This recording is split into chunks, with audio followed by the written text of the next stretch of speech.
आप में से कितने लोग हैं जो अपने घर में भगवान का जो स्थान है, तुम्हारे घर में जो भी भगवान विराजमान है छोटे से मंदिर में, उस मंदिर में रोज कितने लोग दिया लगाते हैं? हाथ उठाओ जरा। सब लगाते हो दीपक? रखो।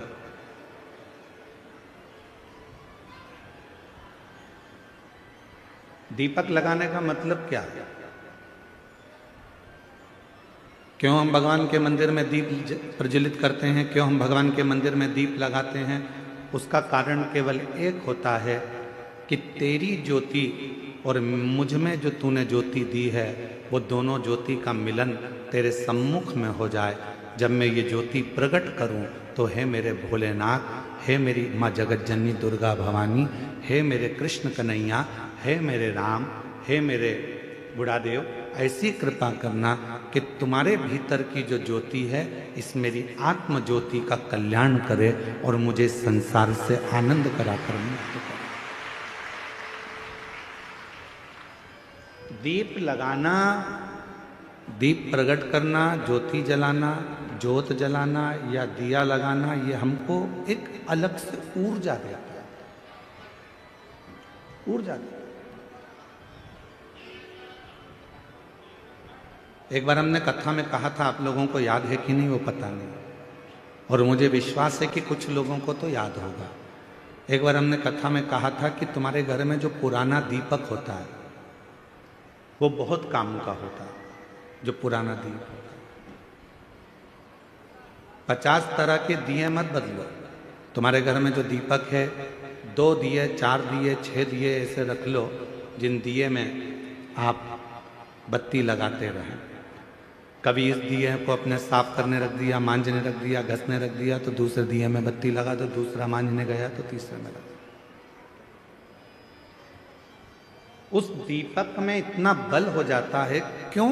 क्योंकि वो भगवान के सामने रोज प्रज्वलित होता है, रोज वो दीपक में बाती जलती है, रोज वो दीप लगता है, तो उस दीपक में इतना बल आ जाता है कि तुम्हारी जिंदगी के आधे दुख तो वो दीपक ही हर लेता है, वो दीप की ज्योति ही समाप्त कर देती है।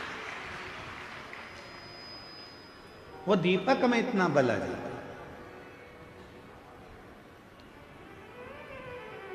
हमने कई बार अपनी कथाओं में भी कहा, कोई दीपक अगर भगवान को आप रोज लगा रहे हो, रोज लगा रहे हो, रोज लगा रहे हो, तुम्हारे घर में कोई बहुत बीमार भी व्यक्ति है और दीपक आप उसको मांजने में लेकर जा रहे हो, तो उसको एक अच्छे पानी में थोड़ा सा डाल दो, उसका पानी अलग रख लो, फिर भले आप दीपक को मांजो, मना नहीं है, साफ करो, मना नहीं है।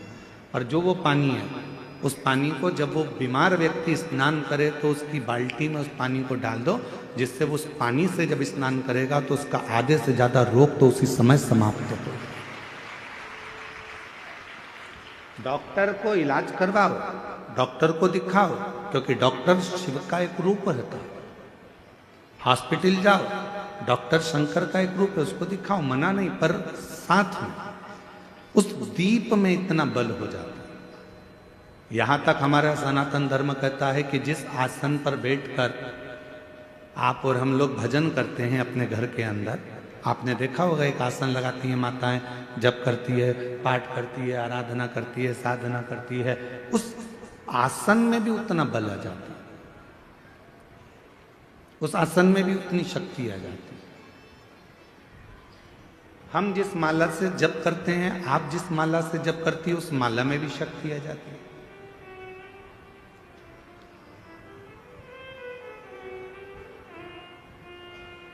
गले में जो आप एक कंठी माला पहनकर रखते हो रुद्राक्ष की, अपने गले के अंदर हमेशा, जैसे हम लोग भी अपने गले के अंदर एक हमेशा एक कंठी अंदर धारण कर कर रखते हैं, हमेशा, रात दिन सुबह शाम हर पल वो रुद्राक्ष हमारे साथ में रहता है।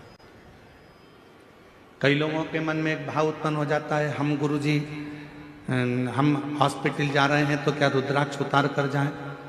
किसी के यहाँ पर बच्चा हो गया है तो हम क्या रुद्राक्ष उतार कर जाएं?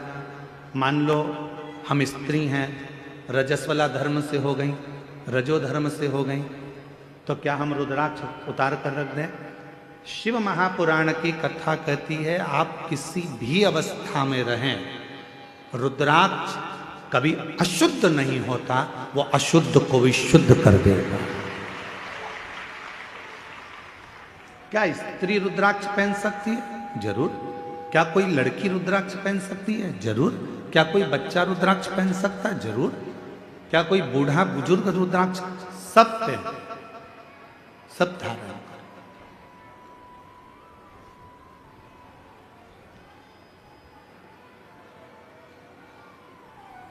रुद्राक्ष में वो बल उत्पन्न हो जाता है। लोग सोचते हैं कि हम अशुद्ध हैं, हम हॉस्पिटल चले गए हैं, हम उस बच्चे को देखने चले गए हैं, हम अशुद्ध हो गए। ना ना ना, रुद्राक्ष आपको हर पल शुद्ध करता है, हर पल शुद्ध करता है। जैसे भगवान के भोग में तुलसी डाली जाती है, बिना तुलसी के क्या भगवान भोग स्वीकार कर लेते हैं? जम के बोलो, नहीं करते। भगवान को अगर भोग स्वीकार कराना है तो भगवान के भोग में तुलसी डालते हैं। भगवान के भोग में हम प्रसाद में तुलसा दल डाल देते हैं, जिससे भगवान उसको स्वीकार कर लेते हैं। उसी तरह भगवान भी, जिसके गले में रुद्राक्ष है और जिसके गले में तुलसी की माला है, भगवान भी देख लेता है कि मुझे इसको स्वीकार करना है, ये मेरा अपना है, इसको मुझे स्वीकार करना है, ये मेरा अपना। कुबेरेश्वर धाम का जैसे कंकर शंकर है, कुबेरेश्वर धाम की पवित्र भूमि का एक एक कंकर शंकर माना जाता है। वहाँ के कंकर को आप उठाकर लाते हो, घर में पूजन करते हो, एक ना एक दिन उस कंकर में आपको शंकर का प्रतिबिंब जरूर दिखता है, शिव का दर्शन जरूर होता है।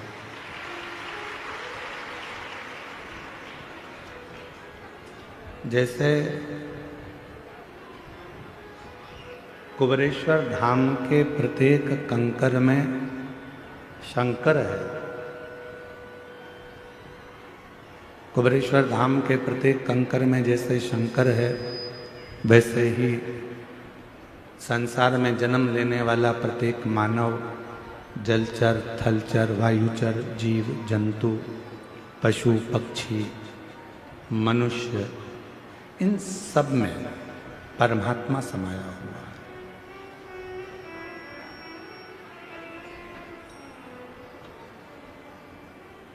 ऐसा कोई संसार में जन्म नहीं लिया जिसके अंदर परमात्मा की ऊर्जा ना हो, परमात्मा की ज्योत ना।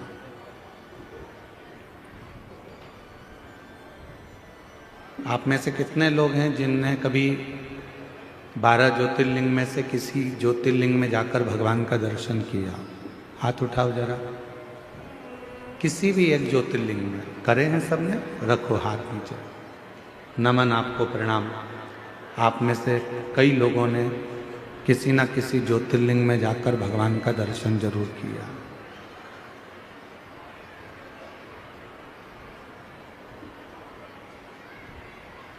क्यों जाते हैं हम भगवान शंकर के ज्योतिर्लिंग के दर्शन करने के लिए? क्यों जाते हैं हम भगवान की अविरल भक्ति का वो प्राचीन भूमि ज्योतिर्लिंग का दर्शन करने के लिए? क्यों जाते हैं? उसका कारण केवल एक होता है। लिंग पुराण में वर्णन आता है कि जब हम किसी ज्योतिर्लिंग का, स्वयंभू लिंग का दर्शन करते हैं, कोई प्राचीन शिवालय में भगवान शंकर का जब हम दर्शन करने के लिए जाते हैं, तो उस ज्योतिर्लिंग में जितनी जितनी ऊर्जा होती है, उस ज्योतिर्लिंग में जितनी जितनी ऊर्जा, ज्योत, शक्ति उस शिवलिंग में होती है। जब आप भगवान देवाधिदेव महादेव का दर्शन करते हो तो दर्शन करते से ही उस शिवलिंग की ज्योति तुम्हारे नेत्रों के माध्यम से तुम्हारे हृदय में प्रवेश कर जाती है और तुम्हारे अंदर बल उत्पन्न कर देती है, एक शक्ति उत्पन्न करती है।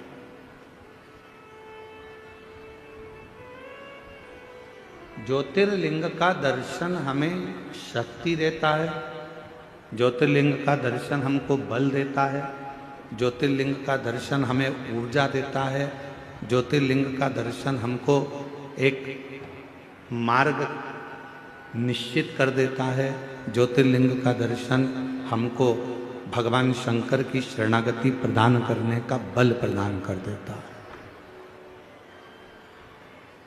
किसी भी ज्योतिर्लिंग का आप दर्शन करें तो वहां बल मिलता है।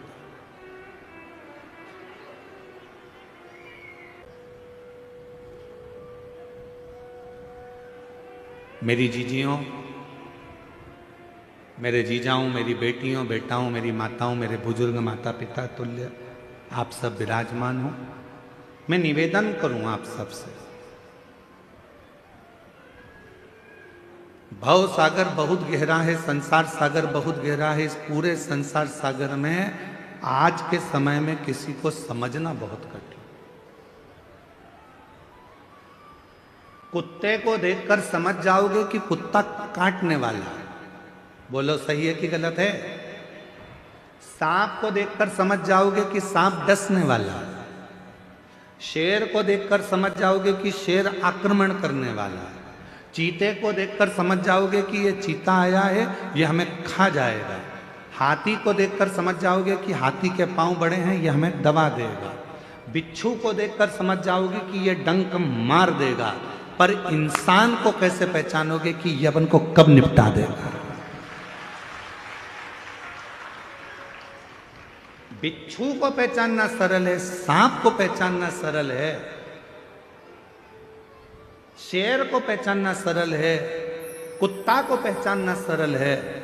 पर इस कलिकाल में, इस संसार सागर में, आज के समय में मनुष्य को पहचानना बहुत कठिन, बहुत कठिन। और देखो, कुत्ता को रोज अगर अपन रोटी देंगे ना तो कुत्ता भी दो महिला के पास में बैठ जाएगा, काटेगा नहीं। रोज रोज रोटी दो कुत्ता को तो वो कुत्ता भी नहीं काटता। लोग कह देंगे वो काट खाएगा, नहीं नहीं वो अपना पालतू है, वो नहीं काटेगा, वो नहीं काटेगा, पालतू है। कुत्ता को रोज रोटी देंगे तो वो कुत्ता काटता नहीं है। पर आज का संसार ऐसा हो गया कि पूरी जिंदगी आपने किसी को दे दी, पूरा धन आपने किसी को दे दिया, पूरी प्रॉपर्टी आपने किसी को दे दी, उसके बाद भी लोग काटने को तैयार बैठे हैं, आपको नुकसान पहुंचाने को तैयार।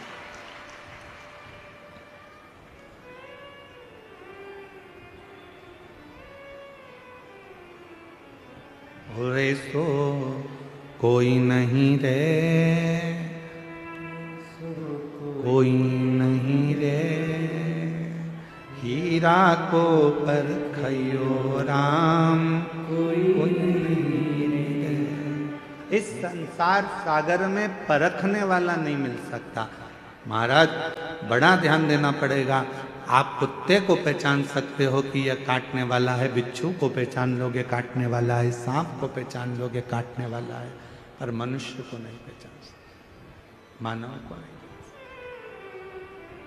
कब, कहाँ, कैसे, किस जगह पर नुकसान देगा ये आपको मालूम नहीं पड़ेगा। कब आपको तकलीफ देगा मालूम नहीं पड़ेगा, कब आपको कष्ट देगा मालूम नहीं पड़ेगा। तो क्या करें इस संसार सागर में? दुनिया मौके का फायदा उठाने के लिए बैठी है। मेरी जीजियों, आप सब मोबाइल चलाते हो, जितने बैठे हो ना सब मोबाइल चलाते हो। किसी की तारीफ हो रही होगी ना सोशल मीडिया पर, तो कोई उस पर कमेंट्स नहीं करेगा, कोई उस रील को आगे नहीं बढ़ाएगा। पर उसी सोशल मीडिया पर अगर किसी की एक बार किसी प्रसिद्ध व्यक्ति की बुराई चालू हो जाए तो फिर तो रील ऐसी वायरल होती है कि पूरी दुनिया में फैल जाती है। मतलब इस रील से आपको सीखना पड़ेगा कि दुनिया आपकी तारीफ सुनने के लिए नहीं बैठी है, दुनिया आपकी बुराई सुनने के लिए तत्पर बैठी है कि कुछ करे। और हम कोई नहीं चाहता कि आप अच्छा काम करो, कोई नहीं चाहता कि आप किसी भी तरह से कोई श्रेष्ठ कर्म करें।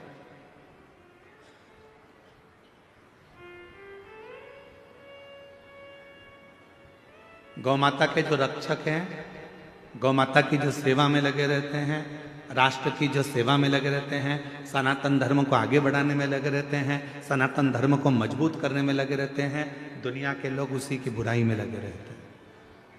जितेंद्र जी, दुनिया की रीति है, आप तो इस क्षेत्र में रहते हैं तो आपको ज़्यादा मालूम होगा कि जो सनातन को आगे बढ़ा रहा है, जो धर्मांतरण को रोक रहा है या किसी भी तरह से वो गौ माता की सेवा कर रहा है, तो दुनिया के लोग उसी के पीछे पकड़कर उसी की टांग खींचकर उसी को नीचे गिराने में लगे रहते हैं। ये रीत है। आप देखना जितेंद्र जी, हम तो कथा करके चले जाते हैं पर लोगों के स्मरण में वो चीज़ रहती है, बैठे वो स्मरण में। कोई अच्छी रील तुम्हारे सामने आएगी मोबाइल पर, किसी की तारीफ आ गई, उसने इतना अच्छा काम किया, कोई उस रील को आगे नहीं बढ़ाएगा। पर किसी बहुत प्रसिद्ध व्यक्ति की अगर कोई ने एक बार निंदा लिख दी, बुराई लिख दी, तो लोगों ने उस रील को वायरल करना प्रारंभ कर दिया। काकी जी देखो उनके बारे में क्या बोल रहे हैं, चाचा जी देखो वो महाराज के बारे में क्या बोला गया, काका जी देखो उनके बारे में क्या बोला गया। वो रील ऐसे वायरल होती है, ऐसे वायरल होती है। क्यों? क्योंकि दुनिया बैठी केवल तुम्हारी बुराई सुनने के लिए है, दुनिया बैठी केवल तुम में बुरा देखने के लिए है। पर शिव पुराण की कथा कहती है कि दुनिया के लोग कुछ भी कहें, शंकर भगवान को लोग शब्दों पर शब्द कहते रहे थे। ध्यान देना, भगवान देवताओं ने भी शिव जी को नहीं छोड़ा, खुद के ससुर ने भी शंकर भगवान को नहीं छोड़ा, दक्ष प्रजापति ने भी शंकर भगवान को अपशब्द पर अपशब्द कहे, साड़ू भाई था कामदेव, उसने भी नहीं छोड़ा, सती की बहन थी रति कामदेव की पत्नी, उनने भी कहने में नहीं छोड़ा। जितने भी रिश्तेदार थे, जितने भी कुटुंबी थे, जितने भी लोग थे, सबने शंकर भगवान को अपशब्द किया। उसके बाद भी शिव जी ने किसी का बुरा नहीं करा और देवताओं के हित के लिए विष पी गए और नीलकंठधारी बन गए। किसी के लिए मेरे भोले बाबा ने, किसी के लिए मेरे शंकर भगवान ने एक शब्द भी नहीं कहा, क्योंकि शिव जी को मालूम था कि बोलकर बुरा होने से अच्छा है कि जो विष है ये देवता पिएंगे, संसार के लोग इसको ले लेंगे और बर्बाद हो जाएंगे, इस विष को मैं पी लेता हूं और भगवान नीलकंठधारी हो गए। देवता केवल देवता रह गए और मेरे शंकर भगवान विष पीकर, देवता अमृत पीकर देवता रह गए, पर मेरे शंकर भगवान विष पीकर देवों के भी देव महादेव, देवों के भी देव महादेव। इसीलिए उनको बड़ा देव कहते हैं, इसलिए उनको बूढ़ा देव कहते हैं, इसलिए उनको घर का बुजुर्ग देव कहते हैं। अर्थात बूढ़ा देव का मतलब क्या होता है कि जो सारे संसार का सबसे वृद्ध हो, जो सारे संसार का पूजनीय हो, जो सारे संसार जिसको पूजता हो, दुनिया का हर व्यक्ति जिसकी आराधना करता हो, वो देव अधिदेव महादेव बूढ़ा देव के रूप में पूजाते हैं। वो देवादिदेव महादेव बूढ़ा देव के रूप में पूजाते हैं। लोग कहते हैं आदिवासी वनवासी ये सब अलग हैं, अन्य जातियां अलग हैं। नहीं, जितने संसार में, जितने शहर में रहते हैं वो भी आदिवासी थे, वो भी वनवासी थे। आप और हम भी पहले, हमारे पूर्वज, आपके पूर्वज कहाँ से आए जरा अंदाजा लगाओ। वो भी कहीं जंगल में रहते थे, वो भी कहीं वन में रहते थे, वो भी आदिवासी वनवासी थे। वो सारे एक ही देव को पूजते थे। वो सब, चाहे संसार का कोई भी व्यक्ति हो, वो सब एक देव को पूजते थे। वो बूढ़ा देव, देवादिदेव महादेव, उसी की आराधना करते थे। अब लोगों ने भगवान को बांट लिया, ये इनके देवता हैं, वो उनके देवता हैं। पर नहीं, मेरा बूढ़ा देव, मेरा महादेव, मेरा शंकर भगवान सबका देवता है, उसको सब पूजा, सब पूजा। शिव में कभी भेद नहीं हो सकता।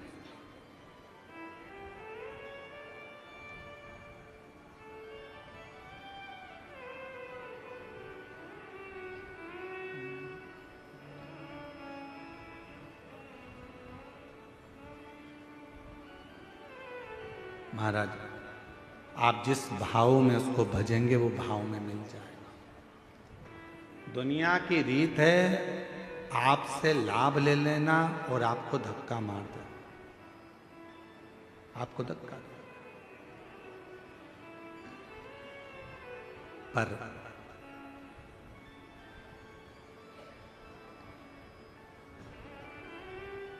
उस शिव को जिसने पुकारा है,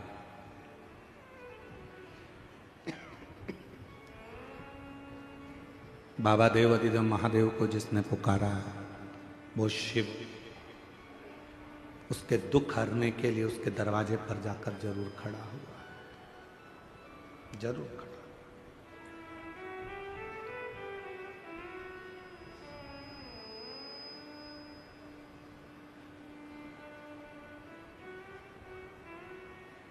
एक जगह पर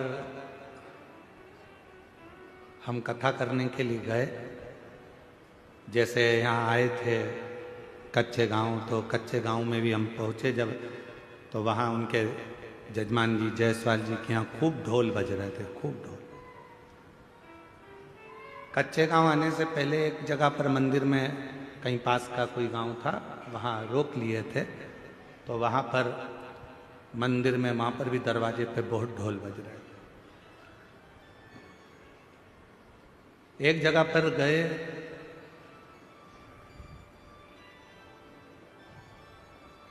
वहां पर भी ढोल बज रहा था और एक बकरी का बच्चा उस ढोल को सुन रहा था। अब भीड़ इतनी हो रही तो उसने किसी ने बकरी के बच्चे को भगा दिया। फिर वो बकरी का बच्चा आ गया ढोल के पास, फिर वो ढोल सुनने लगा।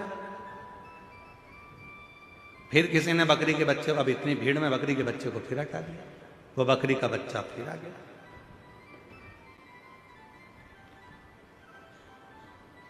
इतने में ढोल वाले ने उसको थोड़ा सा डंडे से, वो जो ढोल बजाने वाला डंडा होता है, उससे ऐसा करा, बकरी का बच्चा उधर गया। फिर हम बहुत देर से देख रहे थे ये लोग नाच रहे हैं और हम गाड़ी में से हम देख रहे हैं कि ये ढोल वाला उस बकरी के बच्चे को हटा रहा है। अब की बार उसने कहा हटता भी नहीं है, और बकरी का बच्चा फिर आया। हमने इशारा कर कर ढोल वाले को बुलाया, हमने कहा इधर आ। कहा गुरुजी क्या बात है? हमने कहा तू इस बकरी के बच्चे को क्यों भगा रहा है? समझ में नहीं आता, ना तो इसको संगीत आता है, ना इसको ढोल बजाना आता है, और ना ये ढोल जानता है कि बच क्या रहा है। फिर आखिर ये ढोल के पास में बकरी का बच्चा क्यों आ रहा है? हमने कहा ढोल वाले से, भैया वो बकरी का बच्चा ढोल के पास में इसलिए आ रहा है कि उस ढोल में से उस बकरी के बच्चे को अपनी माँ के शब्द सुनाई दे रहे हैं, उसकी माँ के शब्द। ना जाने किस बकरी के चमड़े से वो ढोल बना होगा, और जब वो पिट रहा होगा तो उस बकरी के बच्चे को अपनी माँ के शब्द याद आ रहे हैं, माँ के शब्द। इसलिए वो बकरी का बच्चा ढोल के पास में आ रहा है, ढोल के पास। तो फिर उसको तो कहीं इधर उधर हो जाना चाहिए, फिर वो ढोल के पास के, वो बता रहा है तुमको कि ये जो ढोल बजा रहे हो ये संसार को नचाने के लिए नहीं है, ये जो ढोल बजा रहे हो ये ढोल तो उस परमात्मा को पाने के लिए है। उसका भजन करो, स्मरण करो, कीर्तन करो, उसकी भक्ति में रहो।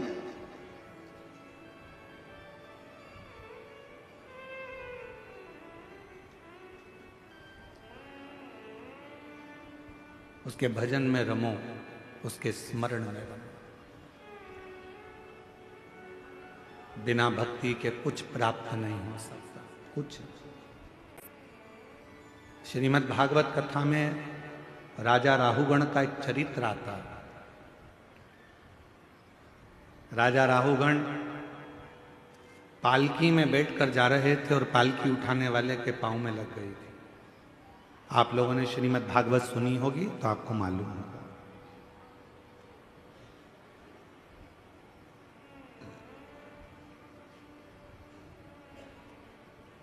अब इस कच्चे गांव का तो हम नहीं कह सकते, क्योंकि यहां पर हमें बताया है कि इतनी बड़े बड़े आयोजन नहीं होते हैं।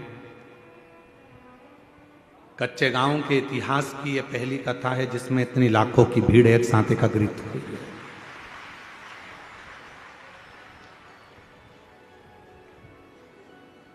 और आज सबसे ज्यादा प्रसन्नता यदि कोई हमसे पूछे कि किसको हो रही है इस कथा की, तो हम छाती ठोक कर कहते हैं कि कच्चे गांव की कथा की सबसे ज्यादा प्रसन्नता हमको हो रही है। उसका कारण है, जो वनवासी, जो आदिवासी कहीं नहीं जा सकते थे, जो दिन भर काम में लगे रहते थे, आज उनके बीच में आकर ये कथा कहने का जो आनंद उत्पन्न हुआ है वो शायद जिंदगी में कभी नहीं हो सकता, कभी।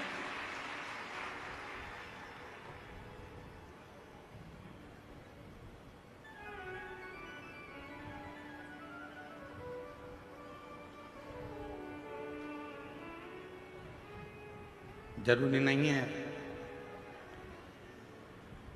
कि बहुत बड़ा मंच होगा तो कथा होगी।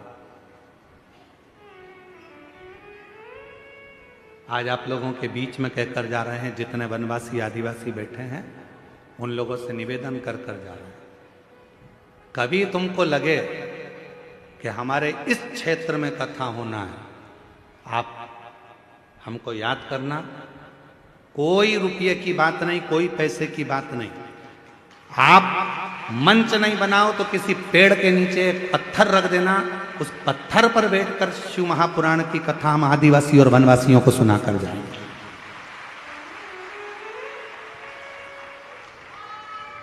बस एक निवेदन है आपसे, जितने वनवासी आदिवासी क्षेत्र के लोग इस शिव महापुराण की कथा को सुन रहे हैं, उनसे एक निवेदन है, मंच भले अच्छा ना हो चलेगा, पर तुम्हारा मन अच्छा रखना तो शिव पुराण तुम्हारे गांव तक पहुंचे।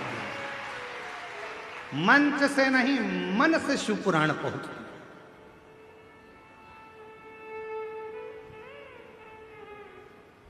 मन से। और तुम तो आटा भी मत देना, चावल भी मत देना, दाल भी मत देना, हम सब सीओर से बांध के लेकर आएंगे, खुद बनाएंगे, खुद खाएंगे और आपको कथा सुना कर लाएंगे। और अगर लगे भी ना आपको ऐसा कि गुरुजी हमारे पास कोई व्यवस्था नहीं है, आप तो बस आ जाओ और कथा सुना कर जाना, तो हम तो ये राधे साउंड वाले से भी कह देंगे कि तू भी वृंदावन से साउंड लेकर चलो, कथा सुना कर। बस इतना याद रखना, आपसे एक ही वचन लूंगा उस कथा में, जहां भी कथा करने जाऊंगा, आदिवासी वनवासी क्षेत्र में कोई भी कथा कराए, हमें सूचना दो। किसी के आडंबर में मत पड़ना, किसी के कहने में मत आना, सूचना स्वयं हमको देना। पर एक वचन वहां लूंगा कि उस क्षेत्र में जिस क्षेत्र में कथा करेंगे, उस क्षेत्र का एक भी हिंदू किसी दूसरे धर्म में नहीं जाएगा तो कथा करेंगे।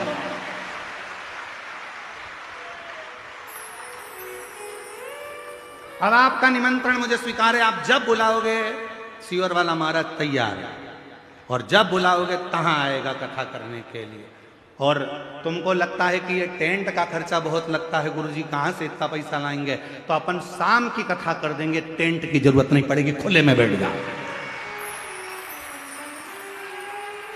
खुले में बैठो, खूब सुनो कथा और दिल से।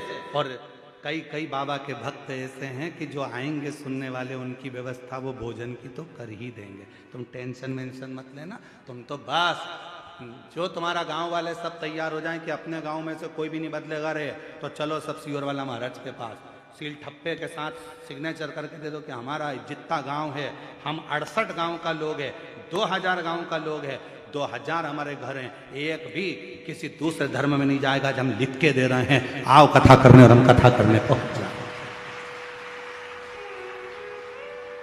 और जो शिव को भजो, शंकर, ये दुनिया केवल तुम्हारा फायदा लेना चाहती है, केवल तुम्हारा फायदा। तुमसे जितना लाभ लेना होगा उतना लेंगे, बाद में तुम्हें धक्का मार देंगे। ये दुनिया की रीति है, समझ जाओ, समझदार हो जाओ सब। ये मत सोचो कि अब ये संसार के लोग मीठा मीठा बोल के अपना, ना ना ना, संसार में बड़ी विचित्र बात है, लोग कुछ का कुछ बताते हैं और कुछ का कुछ करते हैं। इसलिए याद रखना, अच्छा मंच नहीं होगा चलेगा, अच्छा पंडाल नहीं होगा चलेगा, अच्छी मंच नहीं होगा चलेगा, पर अच्छा मन रखना। शिव महापुराण की कथा तुम्हारे गांव तक जरूर पहुंचे, शिव कथा जरूर। अभी ये कथा कल विराम हो जाएगी, सुबह 8 बजे से 11 बजे तक यहाँ हो जाएगी, टीवी पर 1 बजे से 4 बजे तक आ जाएगी। 7 तारीख से कथा दंतेवाड़ा क्षेत्र में हो रही है। आज एक दंतेवाड़ा क्षेत्र से एक लेटर सीओर भेजा, हम प्रयास करेंगे उस पत्र की भी कॉपी आपको। उस पत्र में एक वनवासी महिला ने उस पत्र को लिखा और व्हाट्सएप पे डाला सीहोर के ऑफिस में कि हमारे दंतेवाड़ा क्षेत्र में पहली बार कोई महाराज इतनी विशाल कथा करने के लिए आ रहा है। पूरा क्षेत्र उत्साहित, पूरा क्षेत्र उत्साहित। वो उत्साह में हम एक भाई का नाम आया तो वो पीएसओ के पास है,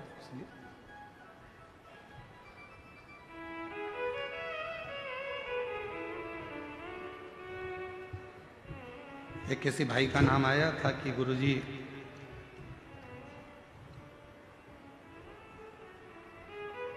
श्री देवेन टेकाम जी भानु प्रतापपुर से हैं, वो हमेशा सनातन को जोड़ने का और धर्मांतरण को रोकने का प्रयास करते रहते हैं। उनके लिए एक बार जोरदार ताली बजाकर साथ होगा।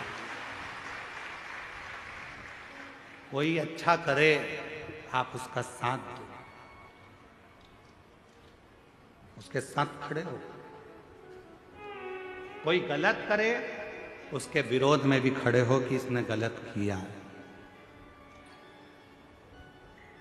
कल एक पत्र पढ़ा था आप लोगों के सामने, एक जीजी ने पत्र लिखा था, उसने कहा था मेरा गांव पूरा की पूरा पूजन पाठ बंद कर दिया। बोलो पढ़ा था कि नहीं पढ़ा था? हम कमरे में जाकर, कक्ष में जाकर हमने भगवान के चरणों को प्रणाम कर कर किया कि आज तूने मेरा मानव का देह सिद्ध कर दिया कि किसी गांव में से देवी देवता की पूजन बंद हो गई थी, आज शिव पुराण के माध्यम से कम उस गांव में फिर चालू हो गई। एक लोटा जल चढ़ना प्रारंभ हो गया, गांव का प्रत्येक व्यक्ति शिव के मंदिर जाना चालू कर दिया। हमारा लक्ष्य ये नहीं है कि हम आपको अपने आप से जोड़ें, हमारा लक्ष्य इस व्यासपीठ का केवल एक है कि आप शंकर भगवान से जुड़ जाओ, आप शिव जी से जुड़ जाओ। जितने वनवासी आदिवासी हम उनसे ये भी नहीं कहेंगे कि तुम कहीं इधर उधर जाओ, आप तो अपने बूढ़ा देव से जुड़ जाओ, आप अपने बूढ़ा महादेव से जुड़ जाओ, कहीं मत जाओ। आप अपने बूढ़ा देव की आराधना करो। आप बूढ़ा देव वो शंकर का प्रतिबिंब है, वो शिव का प्रतिबिंब है, शंकर का स्वरूप है। आपको कहीं जाने की जरूरत नहीं है। क्यों हम इधर उधर जाएं? हमारा बूढ़ा देव सबसे प्रबल देव है। हमारा बूढ़ा देव, हमारा महादेव सबसे प्रबल है। हम जो भी दुख आएगा अपने बूढ़ा देव महादेव से कहेंगे तो दुख मिट जाएगा। हम क्यों आडंबर में पड़े? हम क्यों आडंबर में यहां वहां जाए?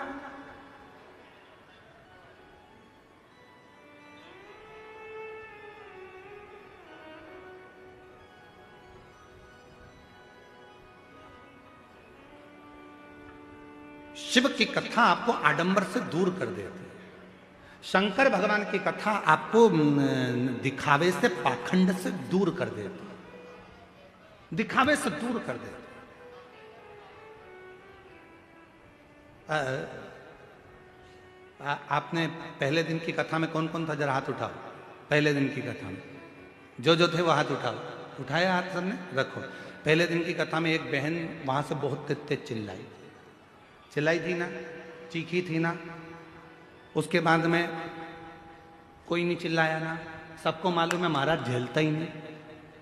सबको मालूम है कि शंकर की कथा है, जो भूतों का देव है, स्वयं देव अधिदेव महादेव कालों को हरने वाला है। उसकी कथा में कोई नहीं आ सकता। उसकी कथा में तो स्वयं शिव ही। उसकी कथा में केवल शंकर आता है। शंकर की कथा को शंकर ही सुनते हैं। ये शिव महापुराण के महत्तम में लिखा है। चंचुला देवी ने तुमरुका जी से कहा कि मेरे पति की प्रेत योनि से मुक्ति के लिए कथा करवाना है।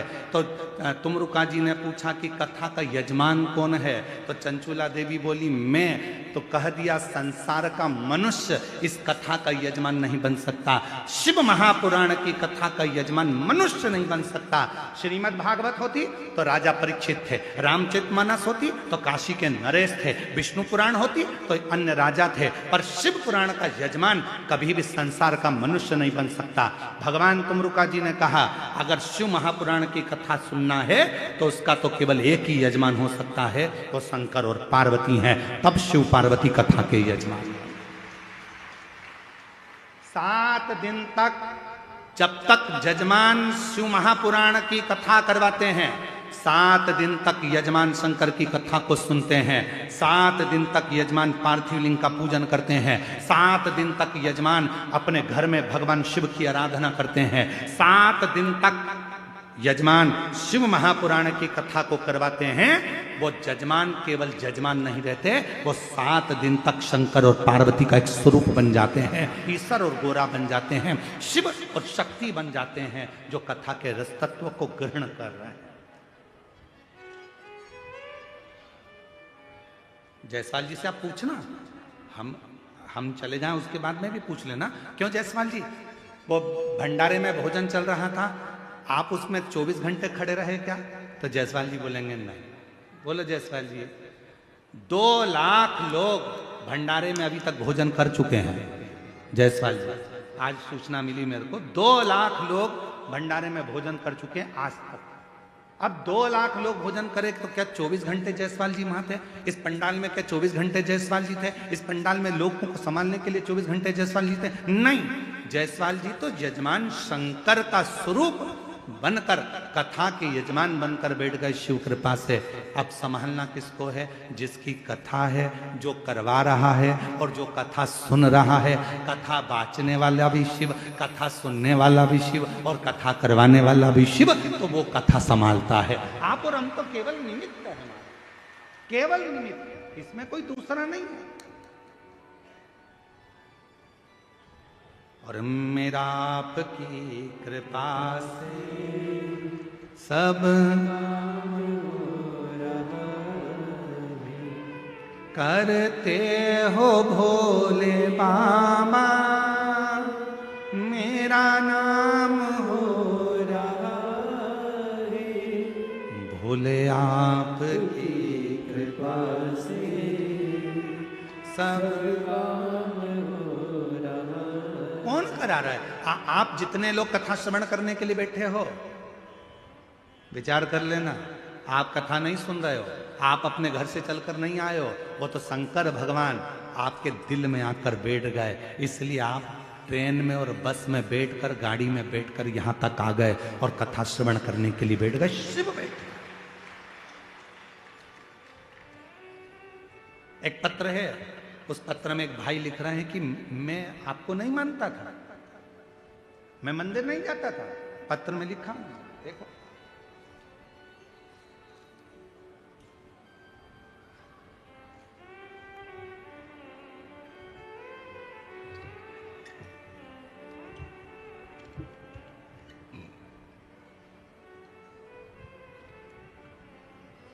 मेरा नाम माहेश्वरी अग्रवाणी, ग्राम बस्तर, जिला बस्तर से आया। कहीं बैठी हो, हाथ हिला सकती हैं। मेरा नाम माहेश्वरी अग्रवाणी, ग्राम बस्तर, जिला बस्तर से है।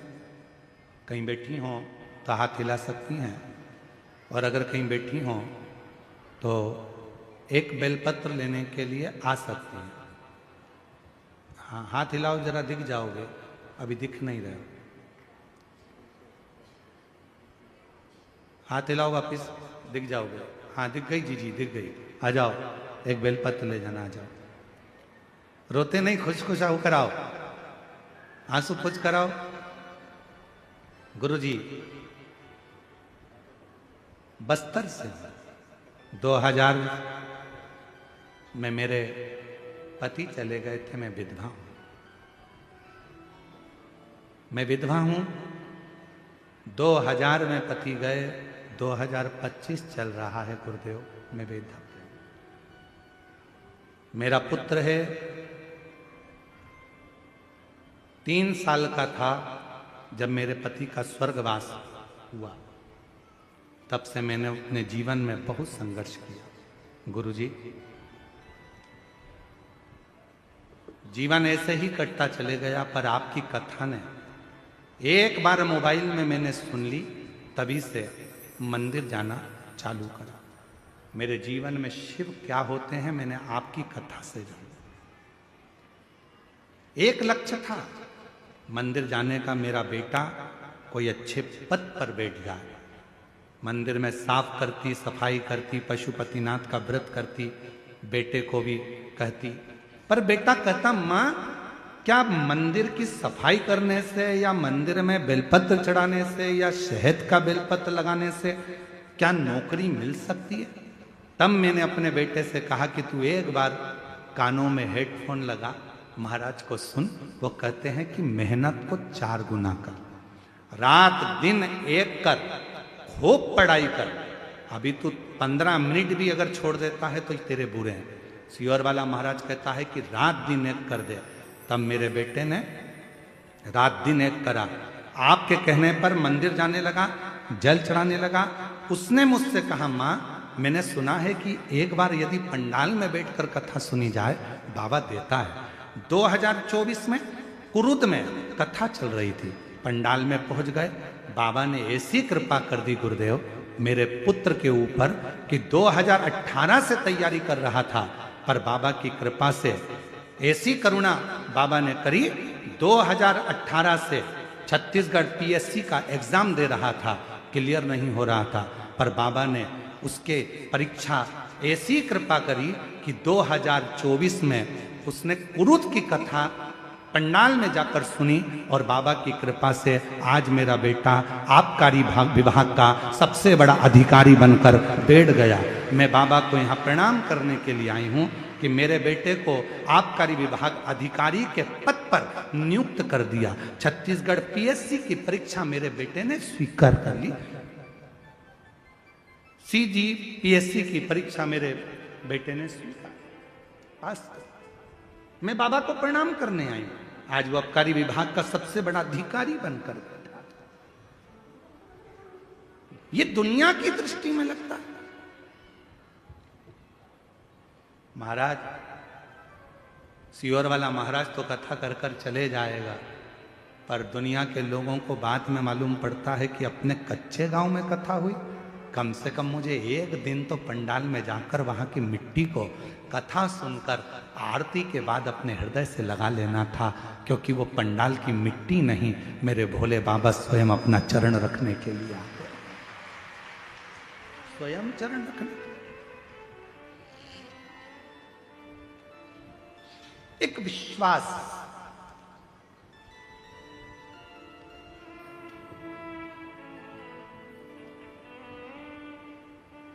उसने एक लाइन लिखी है, मानना गुरुदेव, ना जाने कितने लोगों का विश्वास हो आप, मैं जी आपसे कहूंगा मैं विश्वास नहीं हूं, ना जाने कितने लोगों का विश्वास है शिव महापुराण की कथा, भरोसा है शिव।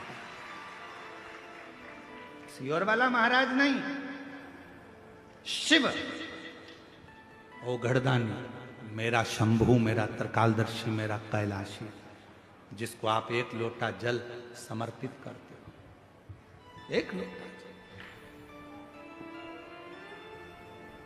और जब विश्वास के साथ में बाबा को जब आप एक लोटा जल चढ़ाते हो तो वो सुख अपने आप प्राप्त हो।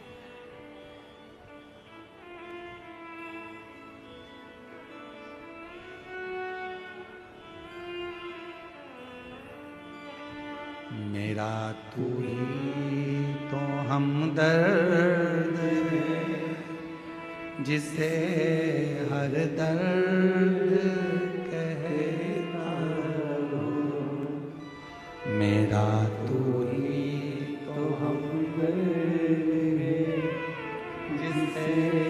हर दर्द कहता दुनिया के आगे प्रभु चुपचाप मैं रोता हूँ। दुनिया के आगे प्रभु चुपचाप मैं रहता हूँ। मेरा तो ही तो हमदर्द है जिसे हर दर्द कहता हूँ। मेरा तो ही तो हमदर्द है जिसे हर दर्द कहता। माँ कह रही है, मैंने बाबा का चमत्कार जो देखा, मेरा बेटा कहता था क्या शिव जी नौकरी दे सकता है? 3 साल में 3 नौकरी दी। पहले बनाया उसको जीएसटी अधिकारी, फिर बनाया, पहले टीचर में बनाया, फिर जीएसटी अधिकारी बनाया, और अब आबकारी विभाग का सबसे बड़ा अधिकारी बनाकर बिठा दिया। मेरा तू ही तो हमदर्द है जिसे हर दर्द कहता हूँ। मेरा तू ही तो हमदर्द है जिसे हर दर्द कहता हूँ। उससे दिल से कहो, दिल से। आप हम पर भरोसा ना करिए, पर शिव पर भरोसा करिए। सियोर वाले महाराज का तो क्या है, शरीर है जब तक चल रहा है। ना जाने उस भोले बाबा ने ये मनुष्य का शरीर क्यों दिया, हम भी नहीं जानते। एक साधारण से परिवार में हमारा जन्म करा दिया। सीहोर जैसे जिले को, सीहोर को कोई नहीं जानता था, आज बाबा की कृपा से उसको प्रसिद्ध कर दिया। उस भोले बाबा ने क्यों जन्म दिया हमको नहीं मालूम था। क्यों?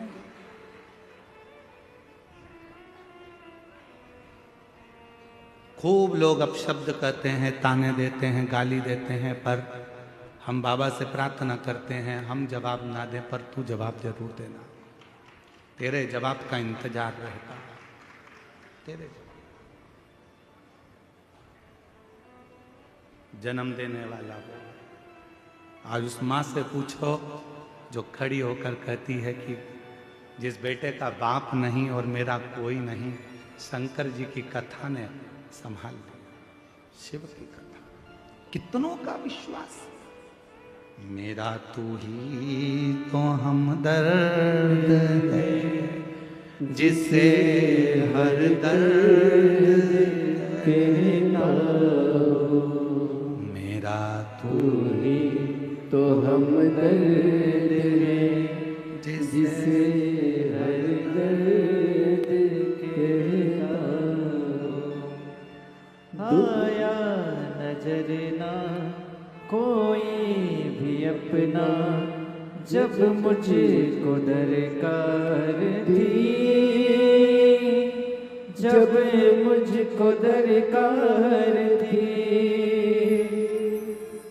तब मेरे पथ का जीवन के रथ का तू ही बना सारथी, तू ही बना सारथी। भोले ने करी हर कदम पे ये मेहरबानियाँ। मेरा तू ही तो हमदर्द है जिसे हर दर्द कहता हूँ। मेरा तू ही तो हमदर्द है जिसे हर दर्द कहता हूँ। संसार के आगे जाकर रोगे, लोग हंसेंगे, ताना कसेंगे, अपशब्द कहेंगे, आड़ा टेढ़ा बोलेंगे, पर मेरे शंकर भगवान के मंदिर में जब एक लोटा जल लेकर पहुंचोगे, श्री शिवाय नमस्तुभ्यम कहकर जब जल चढ़ाओगे, वो तुम्हारी जिंदगी के सारे दुखों को धीरे धीरे समाप्त करता चले जाएगा। समाप्त। शिव के साथ किया गया छल, शंकर के भक्त के साथ किया गया छल और शंकर की कथा में किया गया छल व्यक्ति को रुला रुला कर मार देता है। छल से दूर रहना, शिव महापुराण की कथा को शिव पुराण रहने देना, भगवान शंकर के भक्त को भक्त रहने देना और मेरे काल अधिपति को महाकाल ही रहने देना। उसमें ना कोई आडंबर, ना कोई दिखावा, ना कोई छल, ना कोई, उसकी भक्त भजन स्मरण करो। जवाब वो देगा, इंतजार करना उसके जवाब का। एक बात पूछें, उत्तर दोगे? बोलो तो जम के, सब उत्तर दोगे? किराए की गाड़ी करते हो तो वो घर तक छोड़ती है कि नहीं छोड़ती है? छोड़ती है ना। तुमने गाड़ी करी किराए की, भैया हमको जाना है और माँ घुमा के लाओ और वापस घर पे छोड़ो, तो छोड़ेगा कि नहीं छोड़ेगा? बोलो बोलो। तुमने किराया दिया है, छोड़ेगा। पैसे दिए तुमने, बढ़ के दिए तुमने, तो तुम्हें घर तक छोड़। और तुम ट्रेन का सफर करो तो ट्रेन तुम्हें तुम्हारे घर तक छोड़ेगी? नहीं। और ट्रेन वाले से तुम झगड़ा कर लो, नहीं मेरे को तो मेरे घर तक छोड़ना पड़ेगा, आधे रास्ते में कैसे उतर जाऊं? कौन लेने आएगा? रात का समय, पानी गिर रहा है, बट ट्रेन वाला कहेगा ओ तेरा हाथ जोड़ता हूं, उतर जा नीचे, चल। अरे तो मैंने टिकट लिया, मुझे घर तक छोड़ के आ। नहीं, बाहर जाओ, चलो उतरो ट्रेन से नीचे। उसने बिसिल बजाई, ट्रेन रोकी, इसको नीचे उतारा, चल जा। अब रात हो तो रात, पानी गिरे तो पानी, गर्मी पड़े तो गर्मी। क्या चोटा, बहुत चोर लोग हैं, हमको सब नोच लेगा भैया, हमको हमारे घर तक छोड़ो, ट्रेन वाला नहीं जाएगा। जिसको तुमने पहले से बात कर कर बुक किया है, अगर स्टेशन पर उतरे हो तो पहले फोन लगा दो घर पे, हम आ रहे हैं कच्चे गांव, उतार लोगे क्या फूफा जी? फूफा जी कहें हाँ आ जाना, मैं गाड़ी भेज दूंगा, नौकर भेज दूंगा, ये कर दूंगा, वो कर दूंगा, आ जाना, मैं लेने आ जाऊंगा। तुम्हारी पहले से बात हो गई होगी तो मामा जी उतारेंगे, तुम्हारी पहले से बात हो गई तो रायपुर के स्टेशन पे गाड़ी लेके पहुंच जाएंगे, तुम्हारी पहले से बात हो गई होगी तो राजनांदगांव के स्टेशन पे कोई पहुंच जाएगा, तुम्हारी पहले से बात हो गई होगी तो भोपाल के स्टेशन पे कोई पहुंच जाएगा। और पहले से बात नहीं हुई है तो स्टेशन पे तुम उतरते से ही, भले रात हो रही हो, दिन हो रही हो, पानी गिर रहा हो, गर्मी पड़ रही हो, ठंड पड़ रही हो, उससे कोई फर्क नहीं पड़ता रेलवे वालों को। तुम तो जाओ इधर से और तुम्हें धक्का मार के निकाल देंगे और तुम इधर उधर घूमते फिरोगे, भैया कहाँ जाऊं, रात का समय, मुझे कोई छोड़ने था। तुमने पहले से बात करी क्या, मामा जी को सूचना दी क्या, काका जी को सूचना दी क्या, तो गाड़ी आ जाती। बात करके रखना पहले से तो गाड़ी लेने आएगी, और अगर बात नहीं करिए तो फिर तो घूमते रहो, यहां वहां भटकते रहो। बस उसी तरह से शिव महापुराण की कथा है। लोग कहते हैं शिव पुराण की कथा में क्यों जाना चाहिए, पंडाल में बैठ के क्यों कथा सुनना चाहिए? पंडाल में बैठने का कारण केवल इतना है, 7 दिन तक आप जब पंडाल में बैठोगे तो भगवान से बात करोगे, और बात कर लोगे तो ये पक्का है कि तुम्हें लेने के लिए गाड़ी वही लेकर आएगा और आखिरी में लेकर भी वही जाएगा। बात करते हैं, मेरा तू ही तो हमदर्द है जिसे हर हम उससे बात करते हैं। कथा में बैठकर केवल कथा नहीं सुनते, हम बाबा से दिल की बात करते हैं। भोला सब दुख काटो, हम उससे अपने हृदय की बात करते हैं, बाबा मेरे दुखड़े काट देना। जब हम दिल से बात करते हैं तो वो, जब हमारा अंतिम समय आता है, जब हमारी दुख की घड़ी आती है, तकलीफ की घड़ी आती है, कष्ट की घड़ी आती है, तो वो गाड़ी लेकर आता है, वो नंदी लेकर आता है, वो हमारे दुख काटने आता है, वो हमारी तकलीफ मिटाने के लिए आता है, वो हमारे कष्ट को मिटाने के लिए।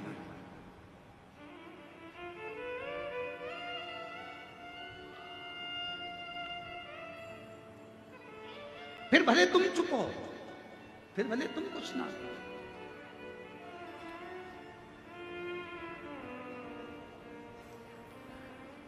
दुनिया के आगे प्रभु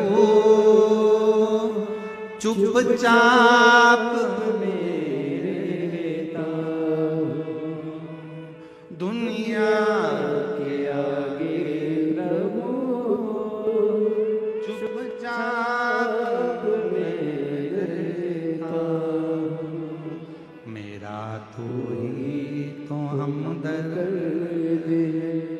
जिसे हर दर्द कहता मेरा तू ही तो हमदर्द है जिसे हर दर्द कहता। कहो सुनेगा स्वीकारेगा, कैसे ना स्वीकारे।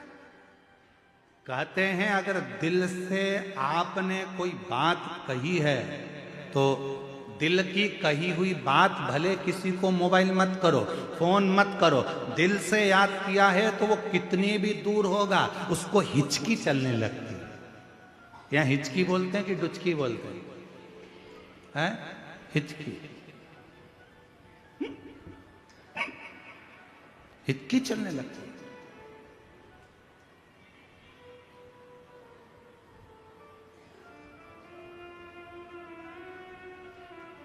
एक पति खाना खा रहा था, भोजन कर रहा था, पत्नी उसको खाना खिला रही थी और उसको एकदम हिचकी चल रही। पत्नी ने पानी ला कर दिया फिर भी हिचकी बंद नहीं।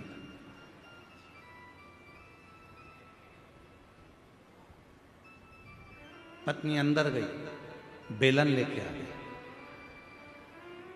पति ने हिचकी भरते हुए, क्या हुआ? हुआ क्या? हुआ क्या? पत्नी कह रही है मैं यहां बैठी हूं तो कौन है जो तुमको याद कर रहा है? सही बता दो बिल्कुल ईमानदारी से। जब मैं यहां बैठी हूं तो कौन तुमको याद कर रहा है? किसकी हिम्मत जो मेरे पति को याद कर रहा है? पति रोटी का टुकड़ा यहां अटक गया, हिचकी बंद, हिचकी बंद। कौन है याद? महाराज कभी कभी मोबाइल की तरंगे भी काम नहीं करती, नेटवर्क भी काम नहीं करता, नेटवर्क भी नहीं काम करेगा, मोबाइल की तरंगे। अरे कहीं हम कच्चे गांव में रह रहे हैं, हमारे वो तो भला हो हमारे जयसवाल जी का जो उन्होंने थोड़ा बहुत कुछ वो वाईफाई लगाया तो उससे थोड़ा चले, नहीं तो नेटवर्क ही नहीं मिलता है। और हमारे टाइम पे तो ऐसा हमेशा ही होता है, सीहोर में कोई भी कार्यक्रम चालू हुआ नेटवर्क गायब। कहीं पर भी कथा करने गए और वहां का नेटवर्क गायब। कई लोग यहाँ पर हमारे पहले के भी सुनने वाले, उनसे पूछ लो, बोले कथा में कहीं पर भी जाओ इनका नेटवर्क पहले गायब हो, क्योंकि भगवान भी चाहता है कि दुनिया वालों से नेटवर्क मत जोड़। यहाँ आया है तो अब मुझसे नेटवर्क जोड़ ले, बाकी सब छोड़ दे। नेटवर्क गायब। एक संबंध जोड़ो, एक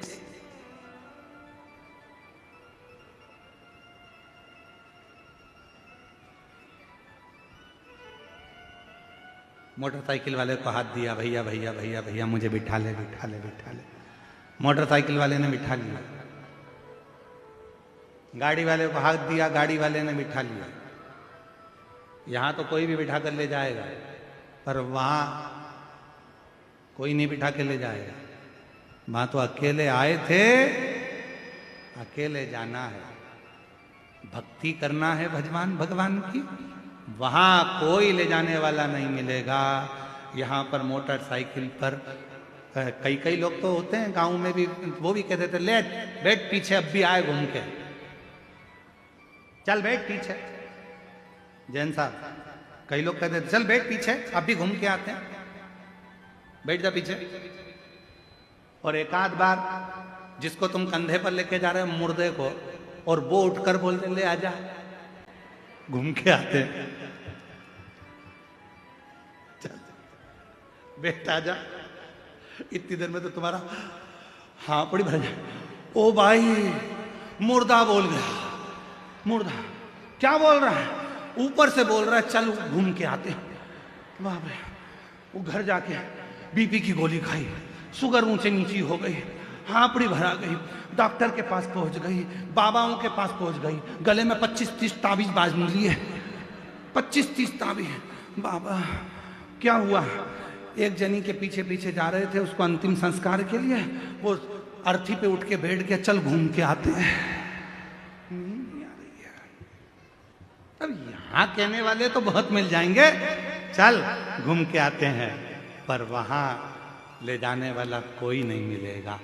तब तुम्हारा जो एक लोटा जल तुमने शिव को चढ़ाया है, तुम्हारी दुख की घड़ी में मेरा शंकर नंदी लेकर खड़ा रहेगा। आओ चलो, मैं तुम्हें लेकर चलता हूँ।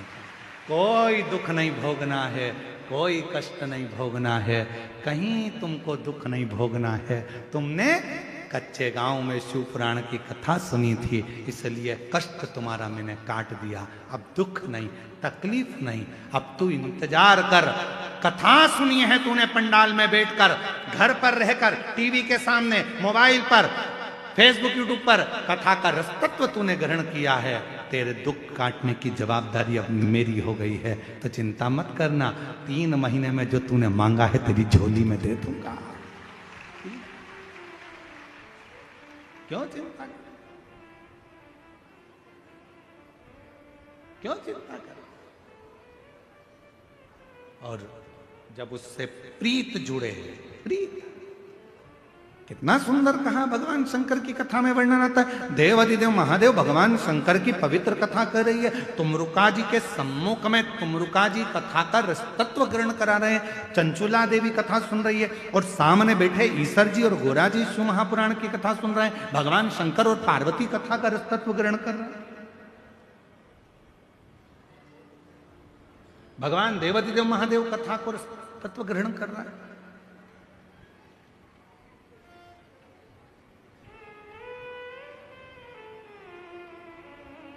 महाराज, जिसने शिव को जान लिया फिर वो भटका नहीं। उसके मस्तक पर चंद्र है, वो शांति देता है। उसके गले में रुद्राक्ष है, वो भय मुक्त कर देता है। और उसके मस्तक पर 3 नेत्र हैं, वो कह देता है कि त्रिगुणाकार सृष्टि को जीतने के लिए शिव मंत्र मूल है, इसलिए वो बल प्रदान कर देता है। अपने स्थान पर बैठकर बाबा देवाधिदेव महादेव से आज कथा का 6ठा दिवस है। कथा की शिवरात्रि कहते हैं। आज बाबा को अपने मन का भाव कहकर दिल से प्रार्थना करिए, विनय करिए, निवेदन करिए। बाबा को अपने मन का भाव हृदय से प्रार्थना करो, विनय करो, निवेदन करो, विनती करो। बाबा उसको स्वीकार करेगा। साथ में बोलिएगा, हृदय से प्रार्थना करिएगा, विनय करिएगा। आज कथा का 6ठा दिवस है। कल सुबह 11 बजे कथा विराम हो जाएगी, 8 बजे चालू होगी, 11 बजे तक चलेगी। टीवी पर, आस्था चैनल पर, फेसबुक यूट्यूब पर 1 बजे से 4 बजे तक आएगी। 7 तारीख से 13 तारीख तक शिव महापुराण की कथा गीतम दंतेवाड़ा जिला में छत्तीसगढ़ की पवित्र भूमि पर माँ दंतेश्वरी के आशीर्वाद से होगी। कथा का समय 2 बजे से 5 बजे तक रहेगा। 17 से 21 दिसंबर 5 दिन की शिवपुराण कथा ग्राम पंचायत नकपुरा, जिला दुर्ग में होगी। कथा का समय 1 से 4 बजे तक रहेगा। 24 से 28 दिसंबर तक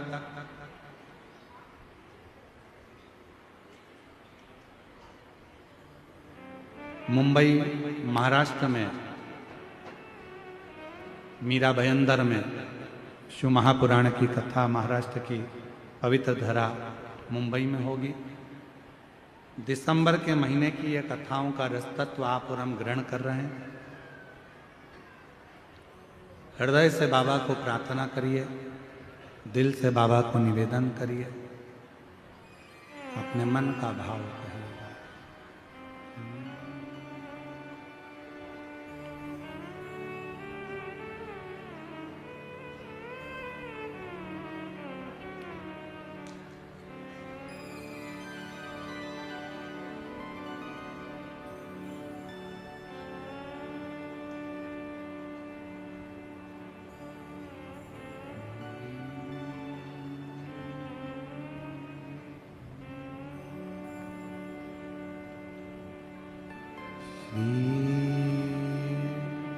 शिवाय नमस्तु।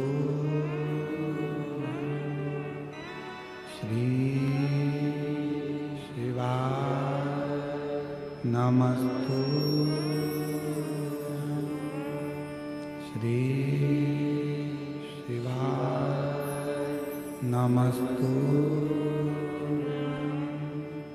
श्री शिवाय नमस्तु। श्री शिवाय नमस्तु। भोला सब दुख काटो, ओ भोला सब दुख काटो। शिव शंकर जपू तेरी माला, भोले बाबा जपू तेरी माला। भोला सब दुख काटो, ओ भोला सब दुख काटो।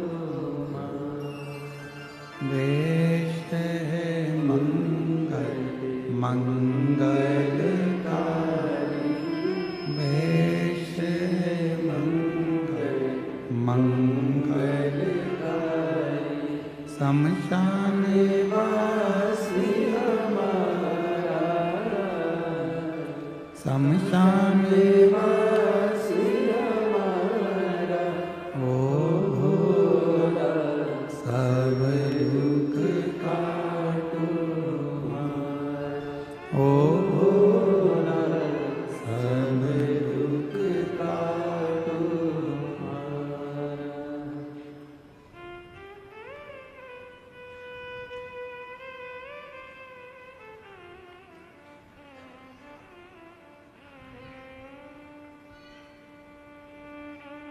बाबा देवादिदेव महादेव, भगवान शिव, ओगड़दानी, त्रिकालदर्शी, कैलाशी, विनाशी, भगवान शंकर की पवित्र कथा कर, शिव महापुराण की कथा वर्णन कर रही है।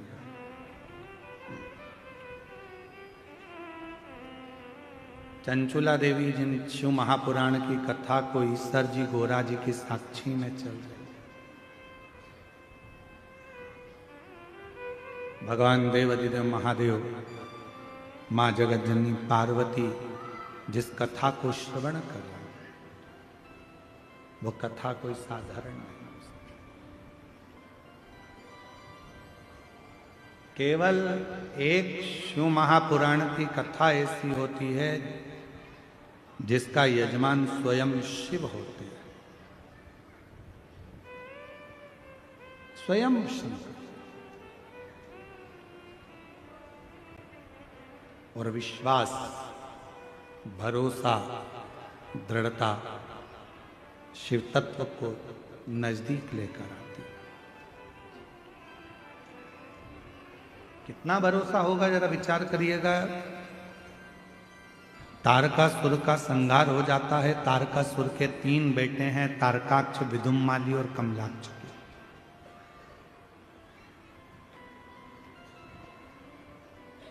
तीन पुत्र हैं, तारकाक्ष, विदुम्माली, कमलाक्ष। और तीनों को मालूम पड़ा कि हमारे पिता तारकासुर का संहार हो गया है, वो मर गए हैं, प्राण छूट गए हैं। पर हमारे पिताजी भगवान देवाधिदेव महादेव से कभी बैर नहीं रखते।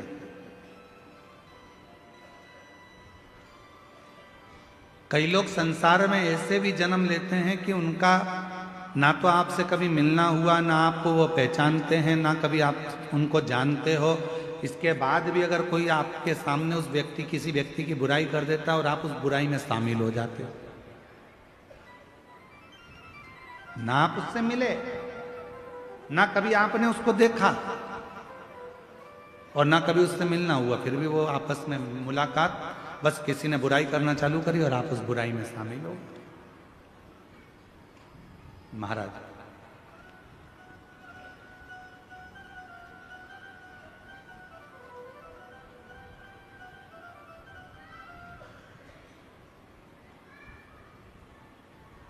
क्यों किसी की निंदा में शामिल हुई?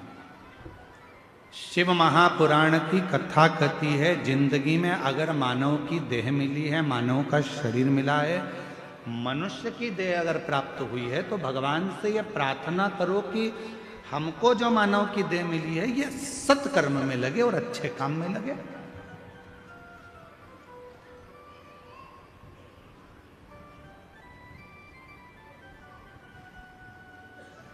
मत बुरे कर्म कर बंदे वरना पछताएगा, भगवान की आंखों से तू बच नहीं पाएगा, तू बच नहीं पाएगा।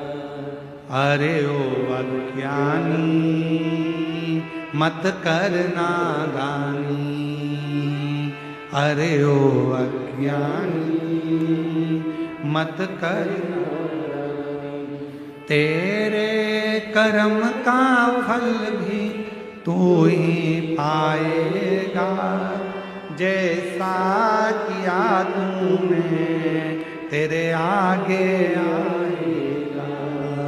मत बुरे कर्म कर बंदे वरना पछताएगा, भगवान की आंखों से तू बच नहीं पाएगा, तू बच नहीं पाएगा। कुछ अच्छा करो। शरीर मिला है मानव का, भगवान की कृपा से प्राप्त हुआ है, कुछ अच्छा करो। मरना सबको है, प्राण सबके जाना है। कई कई लोग ऐसे भी हैं जिनके पास बहुत सारा पैसा होता है तो मरने के बाद उनकी छतरी बन जाती है। देखा है कि नहीं देखा है? देखा है। कई लोग ऐसे हैं जिनके मरने पैसा है तो उन्होंने छतरी बना ली। अब कोई गरीबड़ा है, साधारण व्यक्ति है, उसके पास में छतरी कहां से आएगी? तो हमारा निवेदन है, तुम्हारी छतरी बने वो जरूरी नहीं है, शंकर जी की छत्र छाया में वो जरूरी है। छतरी इतनी जरूरी नहीं है जितनी छत्र छाया जरूरी है।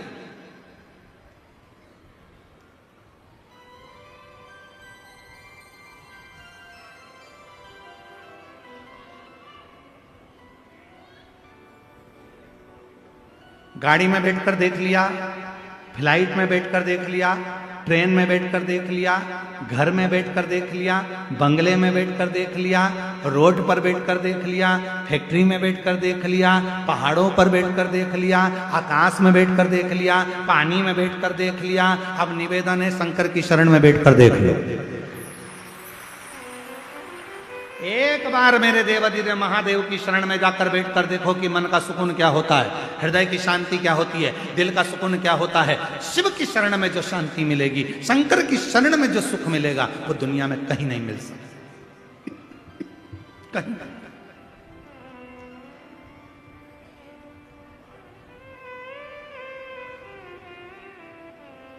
एक वो लाइन है,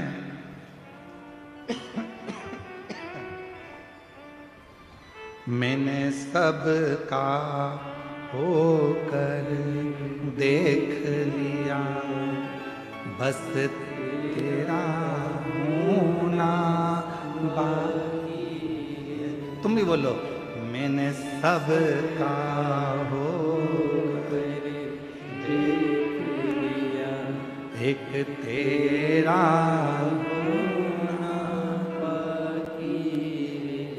मैंने सब दर जाकर देख लिया, तेरे दर पर आना बाकी है। मैंने सब दर जाकर देख लिया, तेरे दर पर आना बाकी। बस उसके दरवाजे तक, रोड पर बैठ कर देख लिया, घर में बैठ कर देख लिया, फैक्ट्री में बैठ कर देख लिया, गाड़ी में बैठ कर देख लिया, फ्लाइट में बैठ कर देख लिया, ट्रेन में बैठ कर देख लिया, नाव में बैठ कर देख लिया, जहाज में बैठ कर देख लिया, पानी में बैठ कर देख लिया, सब दूर बैठ कर देख लिया, सब जगह पर जाकर बैठ कर देख लिया। दुनिया के ऐसी कोई जगह नहीं। 5,000 रुपए के एसी के रूम में बैठ कर देख लिया, बड़े से बड़े होटल में बैठ कर देख लिया, बड़े से बड़े जहाज में बैठ कर देख लिया, पर जो सुकून कहीं नहीं मिला, वो सुकून एक बार शंकर की शरण में बैठ कर देखना, सब मिल जाए। सब हम पूरी जितने शिव भक्त शिव महापुराण की कथा सुन रहे हैं, चाहे पंडाल में बैठकर सुने, चाहे फेसबुक पर सुने, चाहे यूट्यूब पर सुने, चाहे आस्था चैनल पर सुने, आपसे निवेदन करेंगे सारी दुनिया में घूम कर आना और सारी दुनिया में बैठ कर आना, और एक बार कुबेरेश्वर धाम की भूमि पर बैठ कर देखना कि वहां से क्या प्राप्त होता है, क्या प्राप्त होता है। शिव महापुराण में पार्वती जी ने भगवान शंकर से एक प्रश्न किया था, एक छोटे से बालक के लिए, अभिमन्यु के लिए। पार्वती जी बोली थी, बाबा छोटा सा बालक है,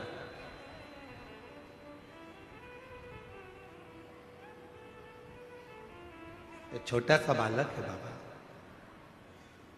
इसको पीने के लिए भी दूध नहीं नसीब हुआ, बहुत गरीब है, बहुत गरीब।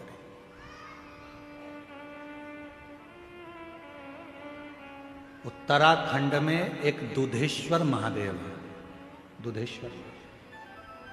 छोटे से बच्चे को जब दूध नसीब नहीं हुआ तो माँ ने शंकर पर चढ़ा हुआ जल दिया, और वो शिव का चढ़ा जल भी दूध बन गया, वो दुधेश्वर नाथ का है। माता पार्वती जी बोल रही हैं बहुत गरीब है, गरीब घर जन्म हुआ है। ऐसे कई लोग हैं संसार में जो कहते हैं कि हम बहुत गरीब हैं, गरीब के घर में हमारा जन्म हुआ है, बहुत गरीब है।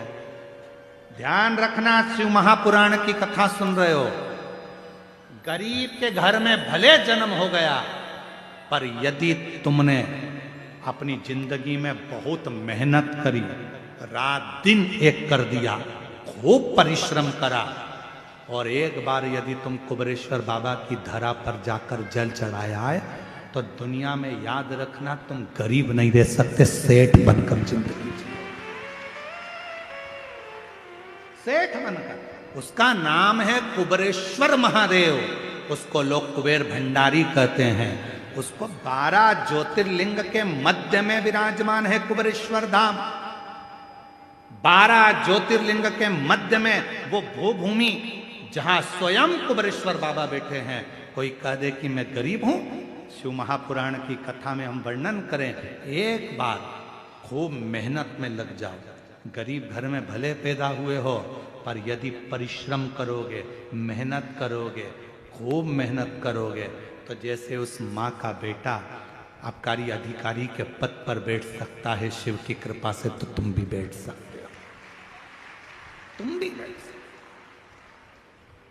मैंने सब का होकर देख लिया, बस तेरा होना बाकी। तुम्हें लगता है कि मेरी जिंदगी बड़ी दुख में, मैं बहुत गरीब, बहुत गरीब। गरीब कहने से नहीं होगा, मेहनत तो करो, परिश्रम तो करो। अगर तुमने मेहनत करना प्रारंभ कर दिया, परिश्रम करना प्रारंभ कर दिया, भले तुम गरीब के घर में पैदा हुए हो, पर निश्चित है आखिरी में तुम भले गरीब के घर में पैदा हुए होगे, पर तुमने अगर मेहनत करी है और कुबेरेश्वर बाबा पर भरोसा किया है तो तुम्हारी जिंदगी सेठ की जरूर निकलेगी, ये पक्का है।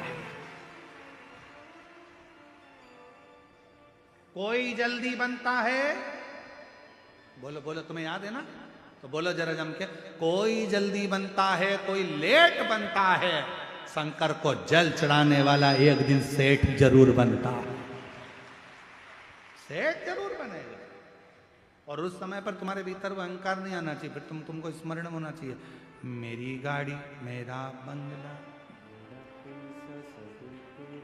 सब कुछ है तेरो सरकार, मेरा तो कुछ भी नहीं, सब कुछ है तेरो सरकार, मेरा तो कुछ भी नहीं। ये आर्यन 3 दिन से लगा था, गुरुजी इसको जरूर गा देना थोड़ा सा।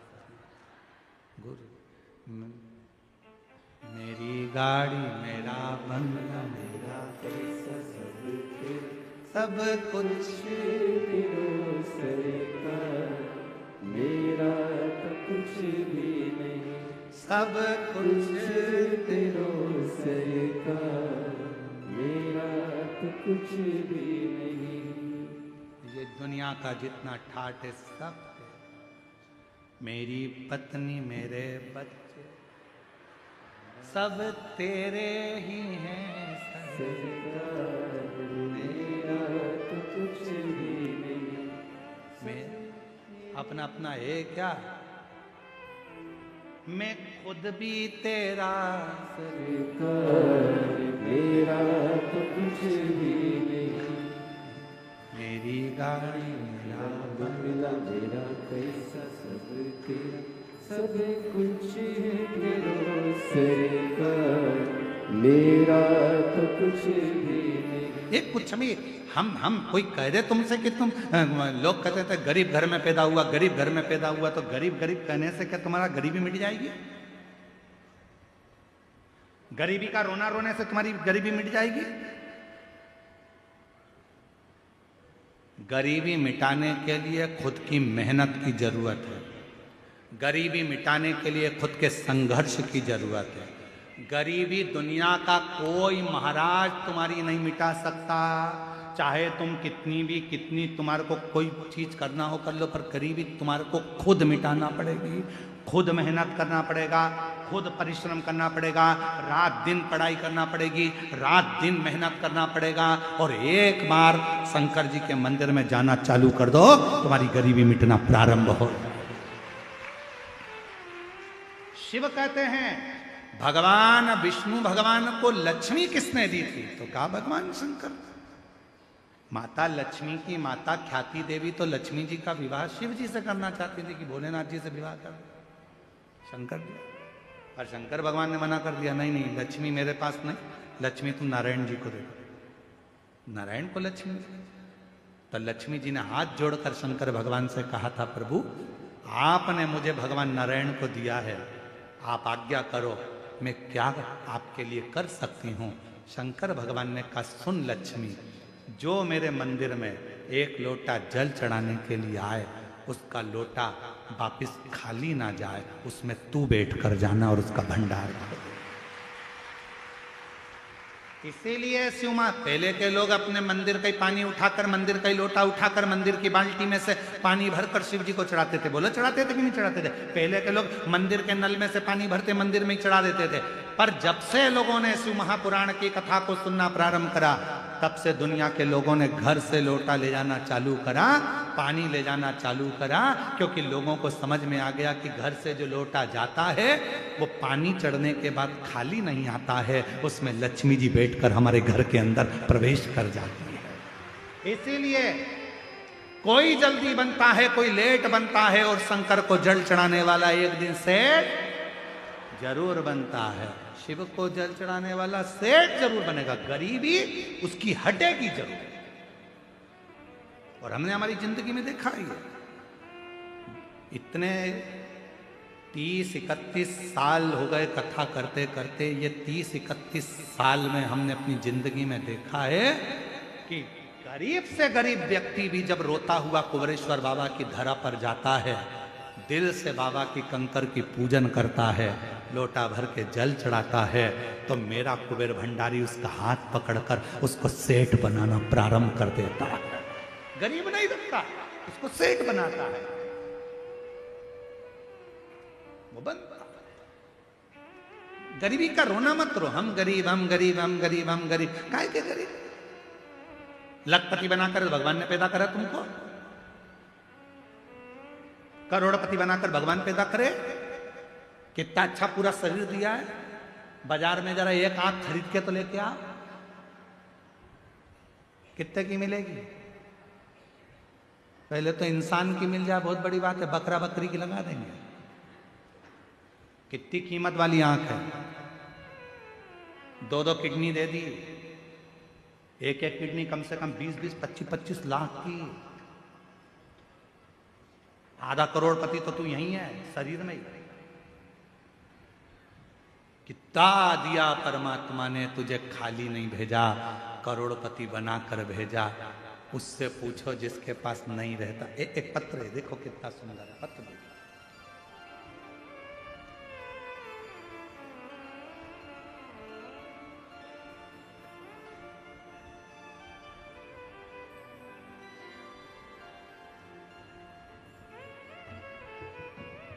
मैं रेखा यादव, कहीं बैठी हो तो हाथ हिला सकती हैं। रेखा यादव कहीं बैठी हो तो हाथ हिलाएं।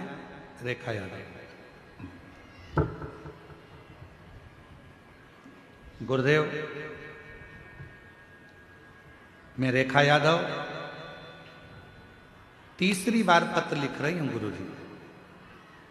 2019 से कथा सुन रहे हैं, शिव जी पर जल चढ़ाते हैं, लेकिन हमको ये पता नहीं था कि गणेश जी कहाँ हैं, अशोक सुंदरी कहाँ हैं, कार्तिकेय जी कहाँ हैं। गुरुजी, आपने भोलेनाथ जी से हमारी पहचान करा दिया, आपको धन्यवाद। गुरुजी, आपसे एक प्रश्न है गुरुजी, आपकी शिव कथा में रोज जो बेलपत्र मिलता है वो औषधि के काम आता है, आखिरी दिन का बेलपत्र तिजोरी में रखा जाता है। गुरुदेव, हमारे पास गांव में कथा सुनते हैं, करते हैं, हम वो बेलपत्र का प्रयोग करते हैं, कर सकते हैं, क्यों नहीं? गुरुदेव, बहुत साधारण सी जिंदगी थी, पैसा की बहुत कमी थी, हर तरह से परेशान थे। तब किसी के कहने पर 2022 में रुद्राक्ष महोत्सव में सीहोर गए, और 2022 में रुद्राक्ष महोत्सव में सीहोर गए। वहां पर हमने बाबा से विनती करी कि बाबा ऐसी कृपा करना मेरे बेटे की सरकारी नौकरी लग जाए, और आज बाबा की कृपा से मेरे बेटे की सरकारी नौकरी लग गई। मैं बाबा को यहाँ प्रणाम करने के लिए आई हूँ। कहीं बैठी हो तो आ सकती हैं, आ जाइए, बहुत बहुत बढ़िया, आ जाइए। एक पत्र और है बड़ा सुंदर।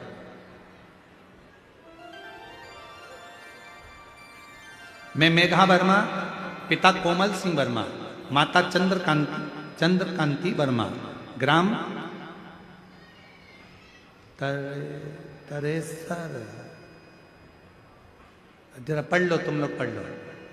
गांव कौन सा लिखा है? तरेसर, पीओ पथरी, जिला रायपुर, छत्तीसगढ़ की रहने वाली हूँ। कहीं बैठी हो तो हाथ हिला सकती हैं। मेघा वर्मा, पिता कोमल सिंह वर्मा। एक लोटे जल का पशुपति व्रत पंडाल में बैठकर कथा सुनने का फल मिलता है। गुरुदेव, मैं बताना चाहती हूँ, कई बार मैंने सरकारी नौकरी के लिए अप्लाई किया, फिर भी सरकारी नौकरी नहीं लग रही थी। फिर मैंने आपकी कथा सन 2022 से सुनना प्रारंभ की। आपके कहे अनुसार मंदिर जाना प्रारंभ किया, 3 बार पशुपति व्रत किया, 5 पंडाल बैठकर आपकी कथा सुनी। तब बाबा ने मेरी पुकार सुन ली और मेरी सरकारी नौकरी लग गई। बाबा, आज मैं बाबा को धन्यवाद देने के लिए आई हूँ, बाबा को प्रणाम करने के लिए आई। शिव तत्व इसी को कहते हैं। आप किस भाव से भगवान देवाधिदेव महादेव को भज रहे हो, आप किस भाव से, कहीं बैठी हो ये वर्मा तो आ सकती हैं कथा बेलपत्र लेने के लिए, किस भाव से आप शिव को भज रहे हो, यह आपके ऊपर नहीं।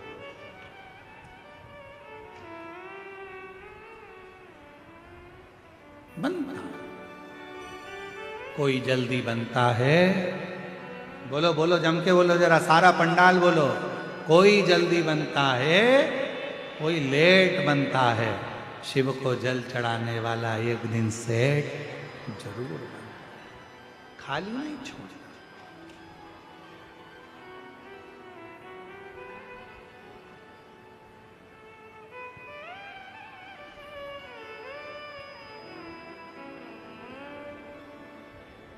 भले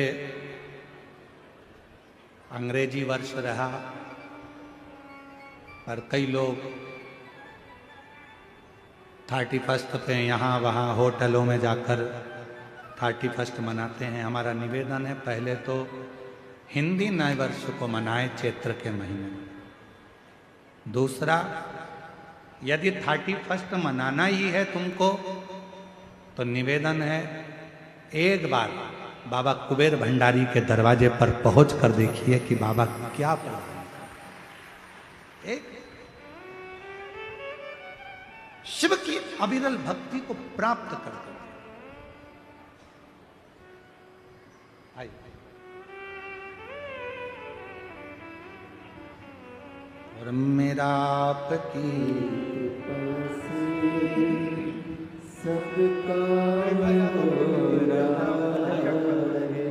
बेटे की सरकारी नौकरी लगी है, एक बार जोरदार ताली बजाकर ये बेटे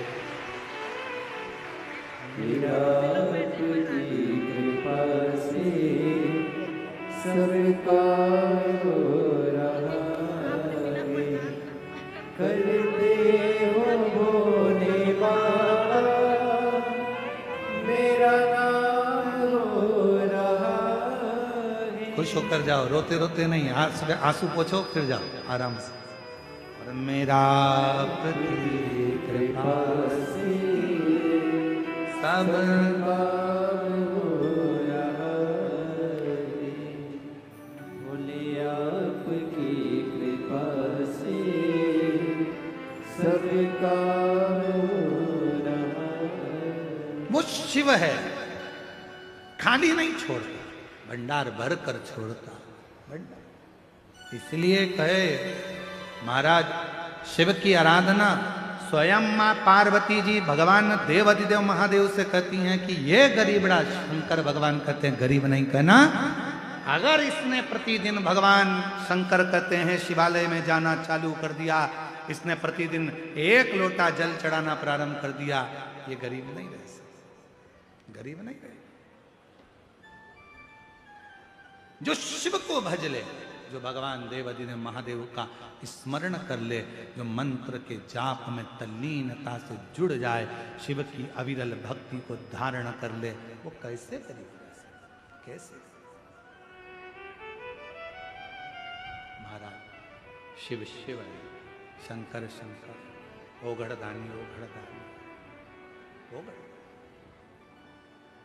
शिव महापुराण की कथा कह रहे हैं।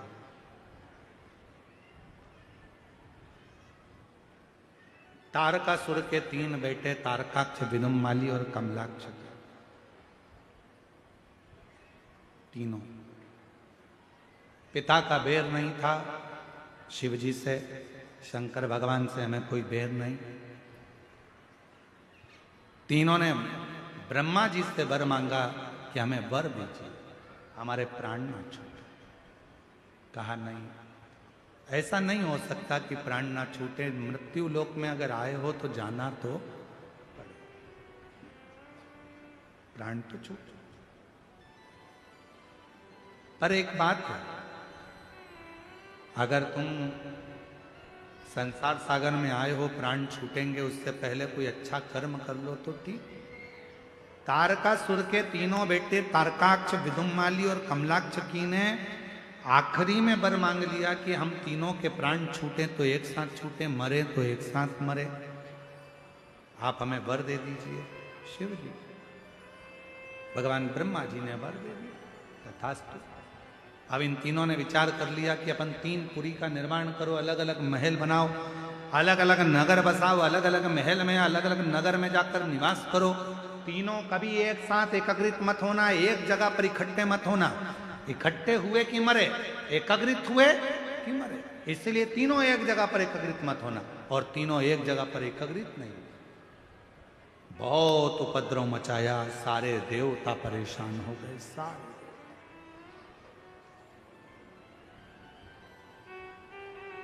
सब। तब सबने भगवान देवाधिदेव महादेव से प्रार्थना करी, भगवान शंकर से विनय करी, भोले बाबा, हे ओघड़दानी, हे शंकर भगवान, कृपा करिए, दया करिए, दयालु दातार दया कीजिए, कृपा कीजिए भोले बाबा, इन तीनों का संहार कर दीजिए, ये तीनों उपद्रव मचा रहे हैं, परेशान कर रहे हैं, बाबा कुछ कृपा करो। आ जाओ आ जाओ।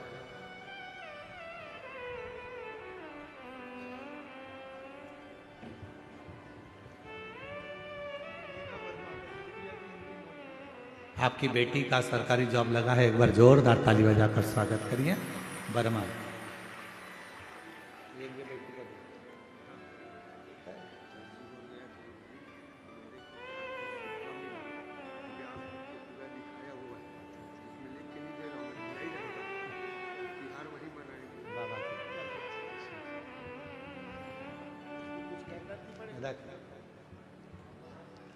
अरे लुटा दिया भंडार काशी, कर दिया माला जो जैसी भावना लाया वो वैसा नहीं, खाली उसे लौटाया वो मन ही मन हर्षाया, और कर दिया माला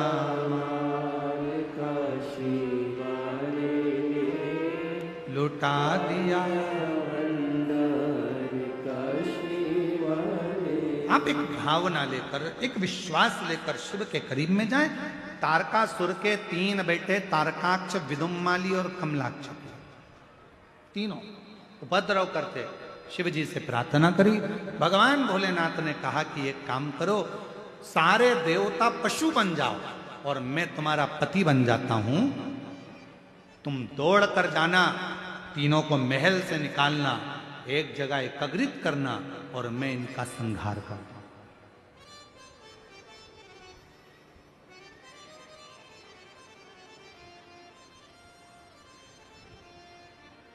देवता पशु बन गए, भगवान उनके पति बन गए, शिव जी का नाम हो गया पशुपति नाथ। बोल पशुपतिनाथ भगवान की।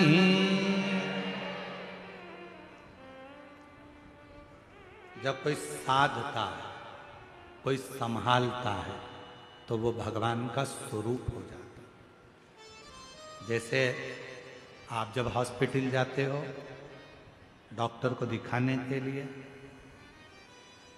दवाई डॉक्टर देते हैं, शरीर में अगर रोग हुआ है, बीमारी हुई है, कष्ट हुआ है, तो शिव पुराण कहती है यहाँ वहाँ मत जाओ। शरीर में अगर रोग आया है तो सबसे पहले अपने गांव में, नगर में, शहर में जो हॉस्पिटल हो वहां जाओ, डॉक्टर को दिखाओ। और डॉक्टर को विश्वास के साथ दिखाना कि मैं डॉक्टर साहब के पास जा रही हूं, मेरा शंकर भगवान मेरे को अच्छा करेगा, ये मेरा विश्वास करता है, तो वो दवाई शरीर में असर करना प्रारंभ कर देती, वो दवाई असर करती। और तुमने अगर पहले ही सोच लिया मैं तो इतने सारे डॉक्टरों के पास गई, इतने डॉक्टरों को मैंने दिखाया, अभी तक तो मैं अच्छी हुई नहीं, तो सीहोर वाले महाराज की कथा में भी जाऊंगी तो कौन सी अच्छी हो जाऊंगी। जब तुम्हारा विश्वास ही नहीं है तो तुम कितनी भी कथा सुन लो, जैसी की जैसी रहोगी। और तुमने अगर विश्वास कर लिया कि मैं इतनी दूर से कथा सुनने आई हूं, मैं उड़ीसा से आई हूं, मैं बंगाल से आई हूं, मैं रायपुर से आई हूं, मैं यहां से आई हूं, मैं कथा सुनने के लिए आई हूं, और ये मेरा विश्वास कहता है मेरे 5 पंडाल पूरे होंगे और मेरा बाबा मुझे अच्छा कर देगा, ये मेरा निर्णय है, तो बाबा करेगा। और तुमने सोच लिया है मैं तो इतने डॉक्टर को दिखाया ही, मेरे घुटने में तकलीफ थी, कमर में तकलीफ थी, मैंने इतने डॉक्टर को दिखाया, आराम ही नहीं लगता, तो अब क्या आराम लगेगा, अब तो मेरा शरीर ही ठीक नहीं। एक पत्र देखिए बहुत अच्छा, मैं योगिता ठाकुर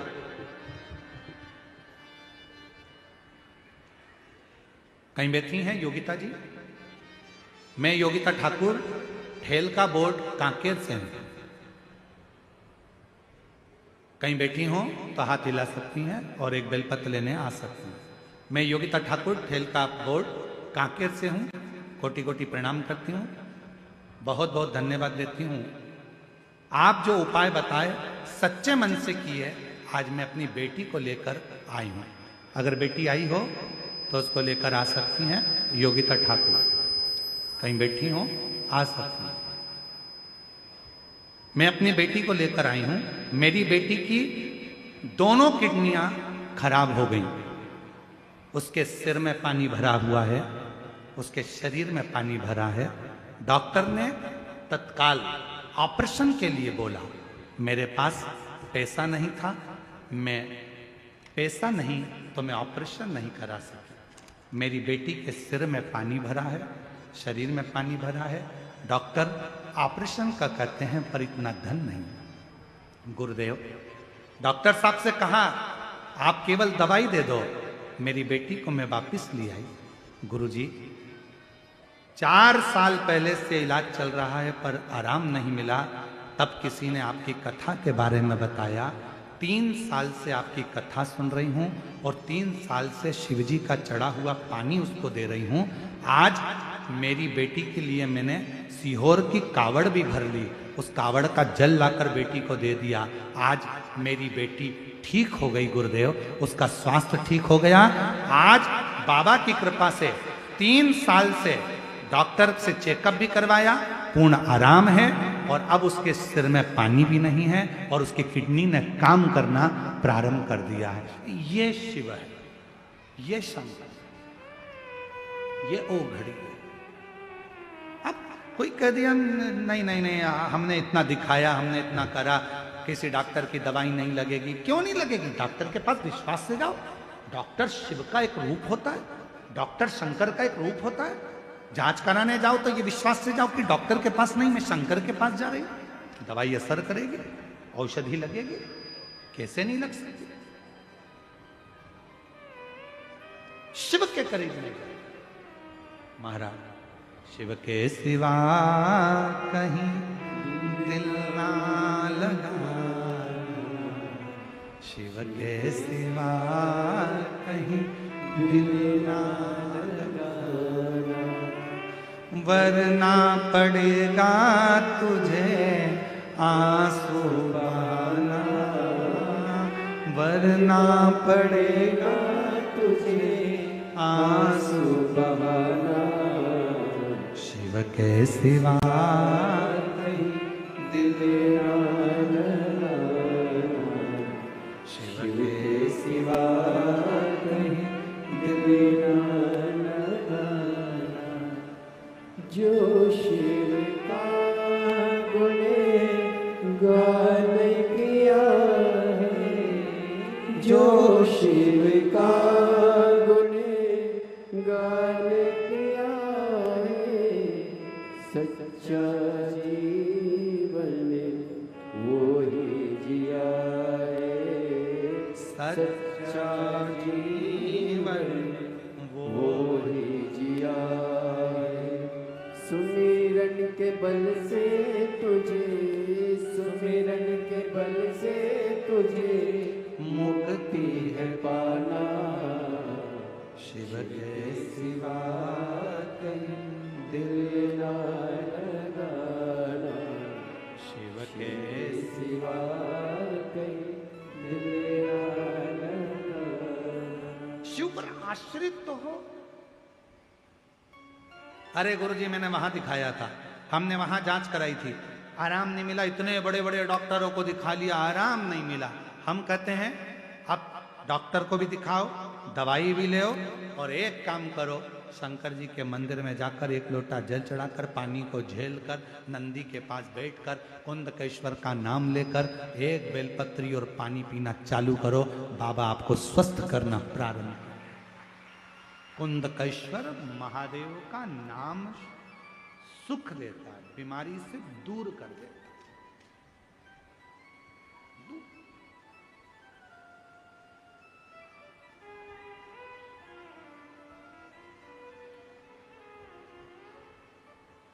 कई लोग हमसे कहते हैं गुरुजी हम सुनते हैं कोई ये वाला मंत्र बताता है, कोई वो वाला मंत्र बताता है, कोई कहता है कि शंकर जी को ये चढ़ाते समय ये मंत्र बोलना, कोई कहता है शिव जी के मंदिर में जाना तो माला पकड़कर ये मंत्र बोलना, कोई कहता है कि रुद्राक्ष की माला से जप कर कर ये वाला मंत्र बोलना।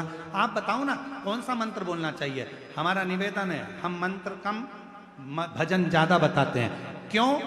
क्योंकि हो सकता है कि मंत्र बोलने में त्रुटि हो जाए, मंत्र बोलने में गलती हो जाए, पर जब आप दिल से भगवान को भजन से ही रिझा लोगे तो परमात्मा आकर दर्शन दे ही देता है। बहुत है। ओम नमः शिवाय आपके पास में है, नमः शिवाय आपके पास में है, और श्री शिवाय नमस्तुभ्यम आपके पास में है। जब ये मंत्र आपके पास में है तो फिर कहां भटकना, क्यों भटकना। हो जाए जपो श्री शिवाय नमस्तुभ्यं, श्री शिवाय नमस्तुभ्यं। जपा करो। तारकासुर के तीनों बेटों ने उपद्रव किया, देवता पशु बन गए, पशु बनकर उनको एक जगह पर एकत्रित करा। भगवान शंकर ने बड़े नंदी का रूप लिया, उनको मारने के लिए दौड़ पड़े। जैसे शिव जी दौड़े, इतने में से तारकाक्ष और विदुन्माली को मारने वाले थे, कमलाक्षकी ने पीछे से आकर फरसा उठाकर जो भगवान नंदी का रूप लिए थे उनका सिर काट दिया। सिर कटा हुआ नेपाल में पहुंच गया, धड़ केदारनाथ जी में रह गया। जैसे ही धड़ नीचे की ओर गया, इतने में शंकर भगवान ने अपना मूल स्वरूप धारण करा, त्रिशूल उठाया, तारकाक्ष, विदुम्माली और कमलाक्षकी तीनों का संहार कर दिया। देवताओं ने पुष्पों की वृष्टि कर कर कहा, बोल पशुपतिनाथ भगवान। भगवान पशुपतिनाथ का रूप धर लिया। पशुपतिनाथ, पशुपति व्रत, पाशुपत्य योग,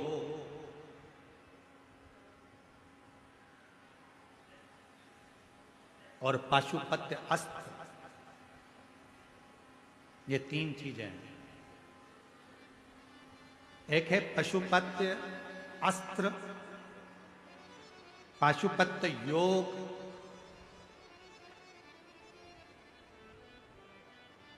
और पाशुपत्य व्रत। तीन पशुपति व्रत।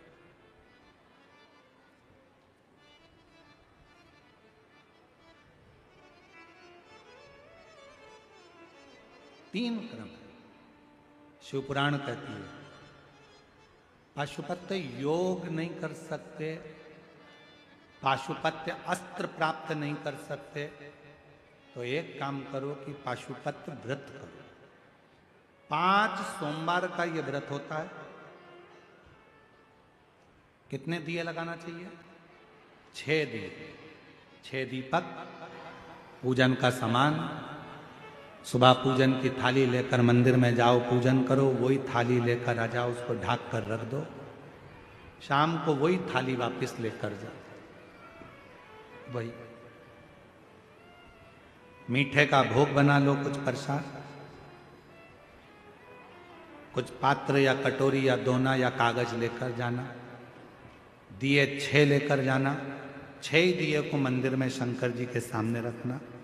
प्रसाद के 3 हिस्से करना। 5 दिए प्रज्वलित करना, जला देना। 1 दिया मत जला। शिव जी की पूरी पूजन करना। प्रसाद का 1 हिस्सा थाली में रख लेना, 2 हिस्से मंदिर में छोड़ना। जो दिया नहीं जलाया है उसको थाली में रख लेना। बाबा की पूजन कर कर, प्रार्थना कर कर कहना, बाबा आज मेरा पहला पशुपति व्रत है, स्वीकार करना। प्रति एक ही मंदिर में 5 सोमवार व्रत करो, और सोमवार के बीच में रजोधर्म आ जाए, कहीं जाना पड़ जाए, कोई ब्याह शादी आ गया, कोई फंक्शन आ गया, कोई कार्य अटक गया, नी मंदिर जा सकते, नी व्रत कर सकते, तो उस व्रत को छोड़ दो, फिर अगला करो। पर गिनती के 5 ही कर। बीच में जो छोड़ दिया जाता है उसको गिना नहीं जाता, फिर अगला व्रत गिना।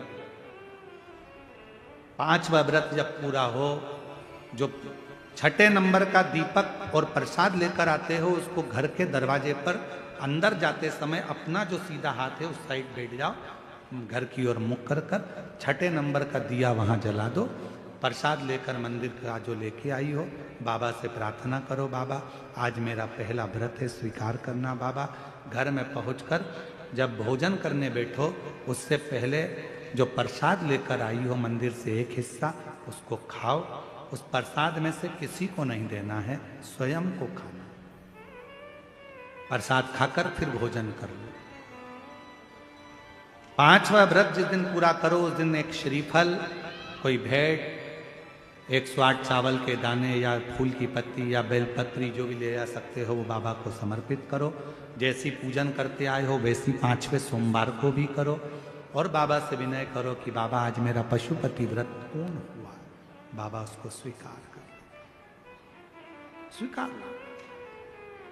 पशुपति व्रत कली काल में वो व्रत है जिस व्रत को लोगों ने छुपा कर रखा था और शिव पुराण कथा चालू हुई तो इस व्रत की प्रधानता सबको मालूम पड़ गई। जो दिल से कर लेता है, एक बार ना सुने फिर 2-1 महीने बाद वापिस करो, फिर करो।